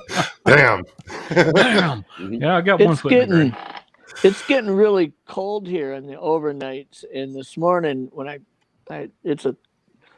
being Thursday morning, I had to paddle into my area 8 miles, and it was so cool because the air temp was cold. I mean, like 38, 39 degrees. And so as you're paddling on the creek, the 3-foot layer above the water was just solid steam coming off the creek. And that was like, it's kind of weird. I mean, it's kind of weird when you keep paddling thinking like fog, I'm going to come out of it pretty soon, right? You just don't. But it was neat. It was a neat experience this morning just to see that. You don't see it that often. Oh, no, yeah. We get fog here regularly, I would say. We get fog, basically from the humidity and rain and stuff like that. But that whole temperature changed so hard to where the water temp is still warmer than the air. That cold overnight air temp. So it's not something that just burns off in an hour, or you're in a low area, and then as you go up the hill, you come out of the fog. It's just like it's just there. Like if you're on the lake or on a river and it's like that, I live on a lake. I live right on the lake. So on Lake which lake, one is it? Lanier. Yeah. Mm-hmm. Yeah, I've been on Lake Lanier before. Where is that? Georgia. North Georgia. A lot of bass tournaments there, and it's the world's busiest lake. Yeah. Yeah, unfortunately. That's I haven't done a lot of freshwater fishing in the South. Like I fished Wisconsin, phenomenal. But freshwater fishing in the South I haven't really done yet. Really? Yeah. It's a lot of, it's pretty much crappies, Bass. they call it, a lot of places they'll call them shell crackers or, rather than bluegills. But it's crappies, bluegills, bass, and catfish. I mean, that's the majority of it once you get deep south. Here I can walk 100 yards. Gar, some different rough fish. Yeah, but I can walk 100 yards and pull out Mayan Cichlids, all these different invasive species that Oh wow, just really? don't belong here. Yeah, and they'll never get rid of them. Yeah. Right. Yeah. We started getting that in the upper Midwest and the North with the Carp. Asian carp or the silver carp. How does that happen? How do you get an invasive fish? Well, it's the same way you get lakes, small lakes, populated without stocking fish in them. I mean, it's so interesting. I've talked to so many different DNR officers and wildlife biologists about this. How, like, geese sitting on one lake, paddling, with their feet, swimming around in shallow water where fish are laying their eggs, and they stick to their feet and they fly and swim, land on a pond. Transport them. Within 2 years, that pond's going to actually have a pretty healthy population of that fish in it, just off of the 100 eggs that were dropped. Does that involve people, or I'm confused? No, picture a duck that just gets shit on its, gets eggs on its feet, swimming in the shallow water, flies to another lake, and the eggs get transported to that lake, and it populates that lake. That's what he just explained. Oh, okay. People aren't even involved. This is just Mother Nature at work. I'm not a fish guy, but it'd have to be something like waterfowl, where their feet in the water, they fly for 20 minutes, feet in the water. You know what I mean? Because, like, if you had fish eggs on your paddle of your canoe, and a week later you go paddle around, they're all dead. They're dried up. So waterfowl are usually your most common transport of. But I'm just trying to gauge how invasive the species. Well, put it this way: here in Florida, like, there's a lot of they're from fish tanks. People just dump exotic pets. Okay. But now there's a whole fishery involved with, like, people come here to catch peacock bass, snakeheads. Mm-hmm. These aren't natural. They're not really from Florida. Isn't there a piranha problem somewhere in the United States? Oh, I hope not. Well, even the reptiles, the snakes and the iguanas in Florida. Iguanas. I mean, the iguanas are like all over people's backyards in summer. Right? Yeah, they're iguanas. Not native to that. Yeah. Somebody let 20 of them bastards go, and within 4 or 5 years, there was 300 of them. It's like we have another lizard down here called the tegu. That's a invasive. And the pythons, right? Like that's the other thing. Yeah. The python thing is really amazing because, I mean, they're thick enough to where you can go into those swamps looking for them, and in an evening with 2 or 3 guys in a John boat and flashlights, you find a python. It's like, dude, how can there be that many of them based on a few being let go? But they're a species that has a very low mortality rate at, when newborns are hatched, and the same thing with some of these invasive species. You look at what it takes, let's say a walleye, to reproduce, and how much of it is successful, and how much of those fish fry, when they're 2 inch long, get eaten by other predator fish, and you just very few of those original eggs laid get to be a 1 pound fish eventually, right? But that's why they lay so many eggs. Yeah. But then you look at snakeheads and silver carp, Asian carp. They have, they just, the number of eggs they lay versus the numbers that hatch, it's like they don't have anywhere near the same mortality rate for whatever reason. But that's why it's so invasive, because they reproduce so fast and at such a But they're rate. also they're taking over the natural environment of the native species, and they're pushing them aside. So it's happening outside of fish and reptiles too. I mean, like zebra mussels up here. Yeah. Zebra mussels are real little looking clams. That's why you got to flush your boat every time you take it out of the water. And if you have your boat on a body of water that has zebra mussels, you'll get little ones that stuck to it. And then you put that boat on another lake, and those zebra mussels fall off. And what happens is they reproduce so quickly, they start lining the whole bottom of the lake, and they filter out so much algae that lake becomes ultra crystal clear. You'll see the bottom in 20 feet of water. And because there isn't enough microbiology type organisms, grass shrimp, helgamites, all these little things that the little tiny fish eat. You start losing that base of that food structure, and then you start losing the bigger fish that depend on that base. And this little zebra mussel will kill off a whole fishery because it made the water too clear. That's scary. It's just crazy. Yeah. I had no idea. Well, the snakeheads down here, that was another thing with the fish tanks. That's people just got rid of them. They get too big, they just chuck them in the water. Mm-hmm. And they introduced the peacock bass to control the snakeheads. Yeah, which are a natural fish in Brazil and South America, but you bring them up into a climate north of there that still doesn't freeze over. So they can live they through survive. that temperate. They survive year round. Just fine. Those canals they're just the perfect habitat for them. Oh yeah. Yeah. I saw a Python video last night that was so long, this front end loader had it in its jaws. And the thing was, even though it was caught in the middle, was longer than the front end loader could raise its buckets up. You're like, how the hell do you get something like that? Yeah, the snakes is the one thing where I'm checking out at that point. I mean, that snakes kind of freak me out. I've touched snakes just with one finger with somebody else holding the snake, but that's about as close as I'm going to get to them. Man, I've held, and I worked in a pet store when I was a kid.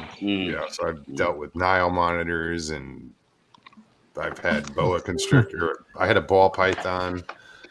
Yeah, that's what buckshot's made for. I'll tell you a funny story. Earlier this summer, I was riding one of my riding mowers at the lake house, and the belt sometimes comes off of it. So I was rolling along and the belt came off, and I'm laying in the grass, my hands up underneath the deck trying to get the belt back on. And my wife comes walking through the grass, and she's talking to me while I'm doing this. And just out of the blue, she yells, "Snake," and takes off running. Well, I got both my hands up underneath. I mean, my body like levitates 3 feet off the ground as I'm trying to get my legs under me, freaking out. And I realized it was like 10 feet away from me. It was a little garter snake that was like a foot long. So I started having this conversation, and I said, I'm not trying to be overly critical here, but maybe next time you could give me an idea of the size of the snake, where, the vicinity to my face that it may be. Is it ready to bite me in the ear, or is it 20 feet away? Yelling snake and running is probably a really good way to get people to have a coronary heart attack. Oh my God. It's like Miss T and her fear for, she's got a really bad arachnophobia. Oh my God. Like spiders, huh? Oh no. It's beyond does not like spiders. I don't hear from her for about an hour. And so what's happening? Well, I had a Mexican standoff with this spider. Couldn't find a raid. Oh shit! I think she's probably spent, I couldn't tell you, thousands of dollars on Stevie B. Stevie B doesn't like spiders either. And it only takes one really bad experience, especially if at a younger age. I mean, it just kind of. I got nailed by a black widow and lost about a month of my life. That was one. You know what I did too. Oh. Yeah. I got bit on the top of my foot and was in the hospital for 16 days. Had to have about a half of a golf ball size mass of dead tissue removed from the top of my foot. And for 45 days, I had to go in and have antibiotic infusions done every day for 45 days because I had such bad blood poisoning from it. Wow. Mine got nailed me in my right upper shoulder. And I had this big pustule sack on my right upper shoulder, and I cramped like nobody's business. I've never had a cramp in the back of my head in my entire life. I could feel muscle groups in the back of my head that's never moved other than me, maybe inadvertently moving while I'm moving my head or something like that. But it was like, holy cow. That's supposedly like 14 times more venomous, or 14,000. I can't remember, but it was a lot more venomous than a rattlesnake. The doctor that was the toxicology expert that was in our area that was working on this, and this isn't common that we get black widows. I was in South Dakota at the point, and Yeah, they're they're big not a in the northern Pacific spider. Northwest. They're big in some of the arid areas, Southwest. Arizona and New Mexico.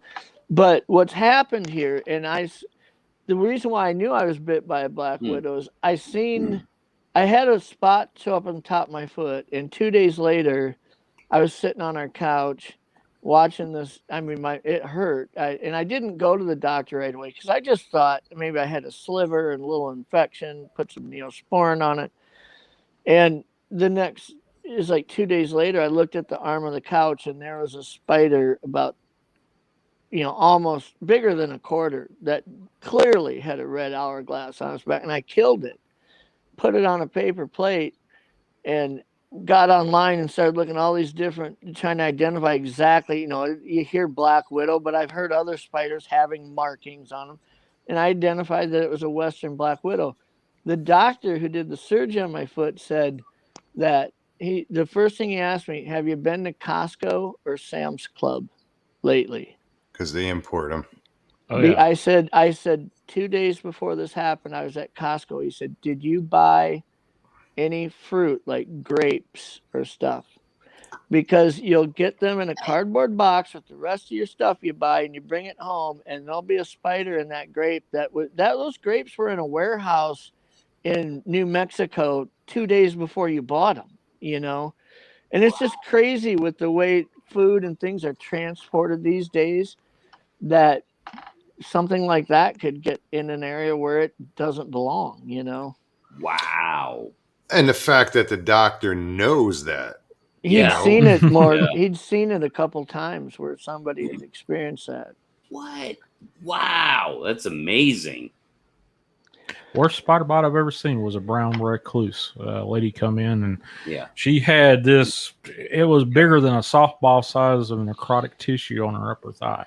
And I'm like, well, how the hell did that happen? Well, she got bit by a brown recluse. Well, I don't want to ever see those suckers. Yeah, those are more like up here in the upper Midwest and northern regions. We have brown recluses, but it's very uncommon. There's not a lot of them, like there are black widows in those areas or scorpions or things like that. But when you look at the studies they've done on Western black widow bites, you start realizing that, a small percentage of people die from them, not that many. But the ones that get such a bad infection where it's not just the point where it was bitten, but you get a blood infection, it gets all through your body, it swells up where you need to have surgery on the bite spot. Those people are typically camping or they're out in the woods. They're not quickly accessible to, your acute care centers and things like that. Mm-hmm. So they get a bite. They don't know what it is. They didn't see the bite. Happened when they were in a tent overnight or whatever. And 5 days later, it's gotten so painful that they go in at that point. And by then, they've gone septic. It's actually an infection that's through their body and not just at that one location. But right. No, I don't know if it's from age, but I'm reacting like I got twice in 2 weeks. I got stung by a wasp. And I got stung on my hand, on my finger, but my arm swelled up to half my arm. Holy cow! It was, and then I got stung the other day, right here. See the red mark? And this was all swollen. I'm just reacting weird to wasps. I don't know. I'm a firm believer in synergetic reactions. You could be introduce something new to your diet that you're not really allergic to or anything like that, and get stung or bit by something else, and the venom or whatever toxin that you just got hit with interacts with whatever you're eating or ingesting, and it just affects you differently. Yeah. Well, that or I think it's an age thing. I think it's an age thing. I think it is. Well, no, because people's bodies change as they get older. Oh yeah, definitely. You're either getting slower to where you can't run away from, or you're just getting sweeter to where you taste better than other people, and so wasps bite you or sting you. Oh, you're telling me I need to get a motor on my wheelchair. So, in a zombie apocalypse, at least I'd have some sort of a chance to run away from Running, it. yeah. Like a Harley. Let me kickstart my scooter here. Get that NOS on there. Yeah.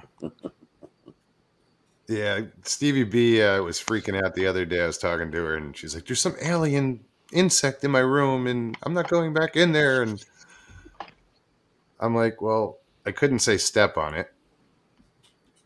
Poor joke, but I was like, "You need a stick with a shoe." She almost fell out, like she died laughing.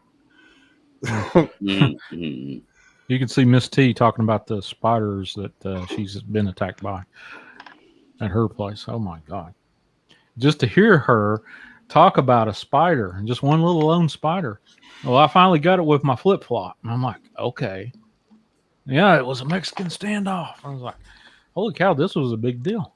Well, it's like you see these pictures on the internet where there's a hurricane or something came through, the house is totally destroyed, and then somebody paints on the roof, got the spider.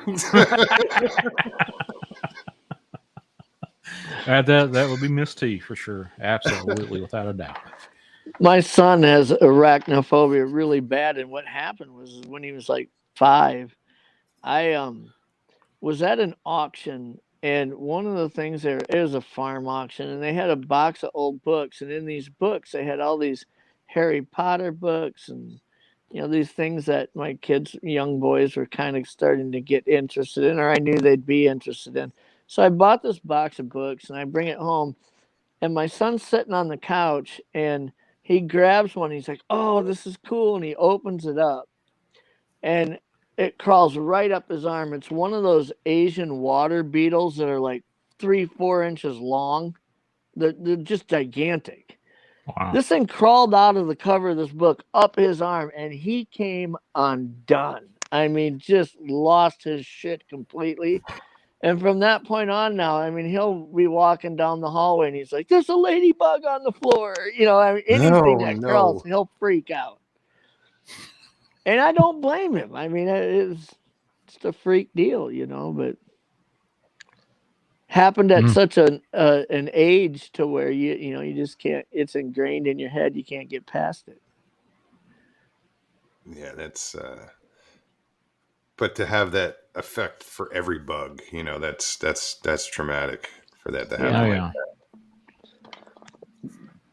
Well, you'd think after I walked over enough times with a shoe and just squashed it and said, "You see? Just take the shoe. Just take You're the shoe. the apex predator here, buddy. I mean, do what you got to do." A buckshot or something like that in a 12 gauge. Only the strong survive, They make those pistols in 410s now, Yeah. Oh, the Taurus Judge. Yeah, I had one of those. Those were fun. But I got that stolen one night. But yeah, those were fun. Fun. 45 in one chamber and the 410 in the next. And then you get those little personal defense rounds. Like you chop small limbs out with, shoot them out. But they weren't very accurate, but it was fun to shoot. Yeah, are you talking about snake shot or rat shot? Is it called? Yeah. The 410, it's like dove loads are 9.5. This would be like a 14 shot. I mean, it's so fine that it's like coarse salt, really. It does the job. Yeah. Snake shot does a good job at what it, especially if you're carrying it in a pistol. Now, obviously, dude, I mean, if you want to kill a copperhead, use a shotgun. Just get it done. A little overkill, but okay. Well, you got to make sure. No double tapping with that. Yeah. Dude, have you guys ever seen the video? Have you ever seen videos of copperheads with their heads cut off? Oh, yeah. And they're still like... Oh, yeah. Well, and the bodies Plenty of can those still around here. crawl around. Yeah. Almost any snake. In high Cut school, the I head off remember a one chicken, time. see what happens. Yeah. It's In freaky. high school, one time I was mowing and I accidentally ran over a bull snake. You know, they're not venomous. And this one wasn't that big, 2.5, 2 foot long, maybe. And after I ran over it, when I had hit it, it hacked its head like off, right? And I grabbed it by the tail and threw it into the lot. There was no house built across the street. I threw it out in that lot. Finished mowing the yard for another hour. And I was walking up to the garage to put the lawnmower away. And I opened up the garage door, and laying right underneath the front edge of the garage door was this snake with no head on it, still moving. Still moving, yeah. I mean, I'm like, okay. I thought somebody was playing a prank, like saw me throw the snake out there, and then they carried it over and put it under the edge of the garage door. But I think the thing just crawled back across the street and got You would into a think it'd have dark bled out, place. but what evolutionary thing clamps off that blood flow once you cut the snake's head off? I Why don't does know. it keep going? That's I don't know.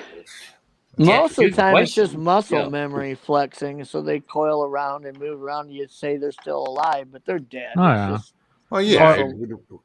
I've seen that too, like what you're talking about, Jeff. Like I've seen where the body will keep thriving. Mhm. But there's a freaking video on YouTube, dude, where somebody cut off a copperhead's head and placed it on a stump and put the body next to it, and the damn head started biting its own body. It's freaky. It's like, okay, Crazy. they're evil. They're evil. Any venomous snake in that rattlesnake, copperheads, diamondbacks, when you cut their head off, they tell you to dig a hole and bury the head, because for like 3 days you could step on it and get it. I mean, once those Still teeth get feel injected that with they venom. sunk in something, they secrete the venom still, just like if they bit you. That's crazy. But That's just like in healthcare. You haven't been in healthcare until you see your first dead body flinch or move. oh, dude, that just That reminds me of something. freaked me out, man. Just seeing an arm move and you're like, what the hell? I thought this dude was dead. Start punching him in the face. My grandfather had an experience where this was way back. I don't remember. I think he worked in a mortuary or something, or he just started working there. But the mortician tied certain muscle groups together before the whatever. So it was before rigor mortis set in. So he just tied certain things. So as soon as rigor mortis set in, this damn body sat up. My grandfather, you talk about your son losing his shit. Oh my God. I couldn't work in a morgue if I knew that the people I work with have a warped Sense of humor? because that's going to come around at some point. Somebody's going to play a. That's kind of nuts, man. Yeah, this. Sometimes you tell yourself, "Hey, this will be a funny joke to play," and then after you do it, you're like, "Shit, maybe I shouldn't." I went too far. Yeah. I Yeah. had back before I was in real estate, I managed a big car dealership, and I had the guy who owned it was pretty involved, an older fella, and there was a salesman there that was an older guy. He always bought a lottery ticket twice a week, and he'd put it in his desk drawer. And I went in early one morning before everybody was there, and I was looking for a pen because I had to sign off on something. And I opened his desk drawer, and I seen his lottery ticket from the drawing the night before. So I quick looked on my phone. It wasn't a winner. I jumped in my car, ran down to the gas station, bought a lottery ticket with the day before's winning numbers. Went back and slid that ticket in his desk drawer.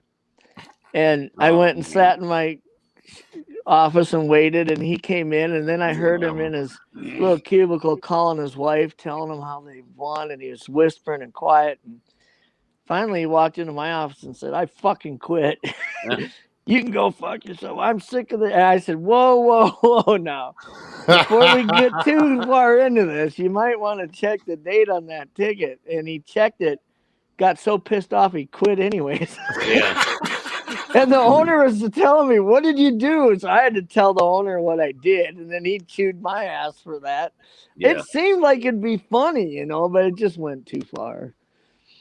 Yeah, dude. I mean, that's money, bro. Like, it's one thing to play a joke on somebody with a rubber snake and go, "Haha, I got you." It's another thing to go, "You're a fucking multimillionaire." Yeah. No, that's money, dude. That's Yeah. brutal. Money ain't funny, right? Well, we're at the 2-hour mark, just about. That quick, huh? Yeah. And we only mentioned Bigfoot twice, very briefly. Just to mention Bigfoot, can't say we didn't talk about him.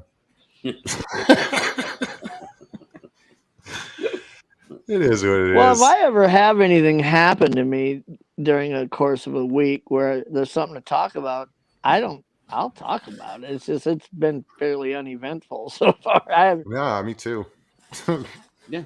Haven't seen any great footage released out into the world that looked somewhat valid. I haven't, That story I heard lately last it night on seems like Sean's there's show been was more good, though. hoaxes to debunk than anything truly, to consider. It's cyclic. I think it's cyclic, When we you were go at this, 2-3 weeks without any good stories to tell about it, and then all of a sudden 1 week there's every channel's hopping with something that came down the pipe. when we were up in Tennessee, Squatching Cowboy and his buddy Kenny, I don't know whose snake it was, but they had this rubber snake that looked so real. So they had a table set up with these t-shirts and shit on it, and we put it like underneath the shirt, so when somebody lifted the shirt, but it caught me. I mean, I knew there was this fake snake around, but then when I saw it, I was like, oh shit, that looks real. WTF Mike, thank you. What's up, Mike? How you doing, bud? Mike needs to pop on one of these nights. Yeah. It's been a while. Yeah, he's always fun to talk to, man. He's a cool guy. I like Mike. You catch Mike on a night where he's pretty much removed his filter, and it can be fun. Hell yeah! But have you ever seen him on his?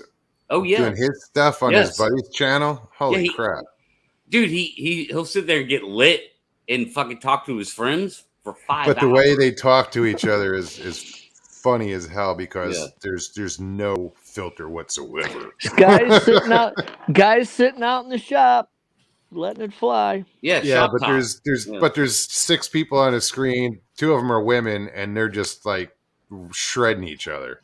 Yeah, yeah, it's good stuff, man. Everybody should check out Mike's channel. No, he'll throw out a joke like there's a woman there. He's like, "Oh, do you identify as a great white shark? I have some swimmers you can eat." I'm like, what?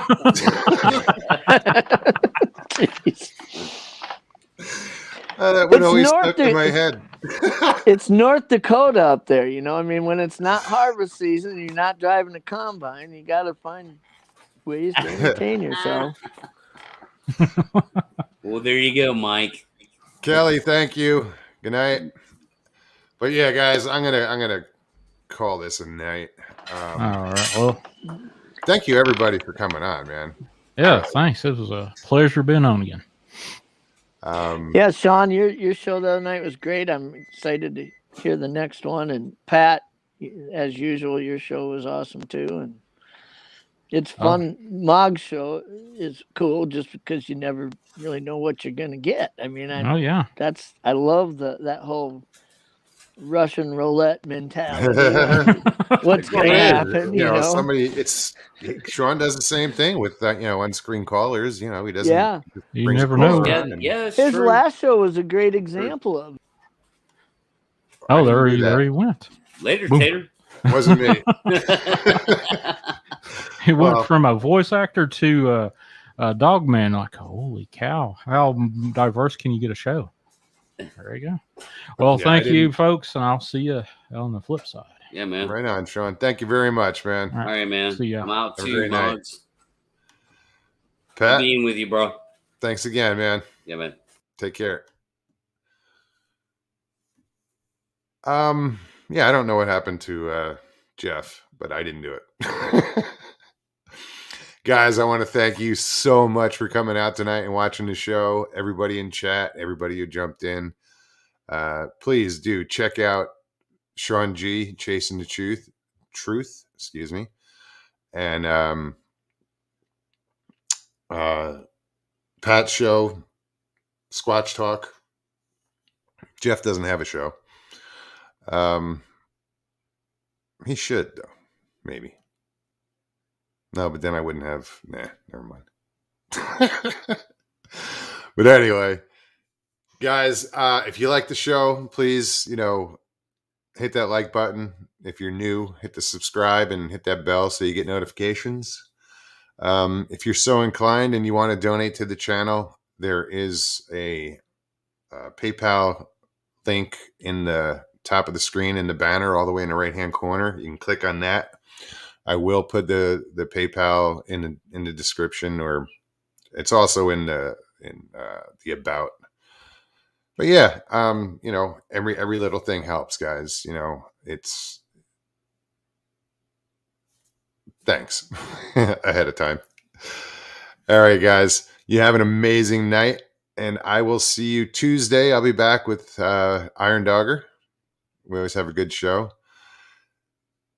So you guys have an amazing night, and peace and God bless.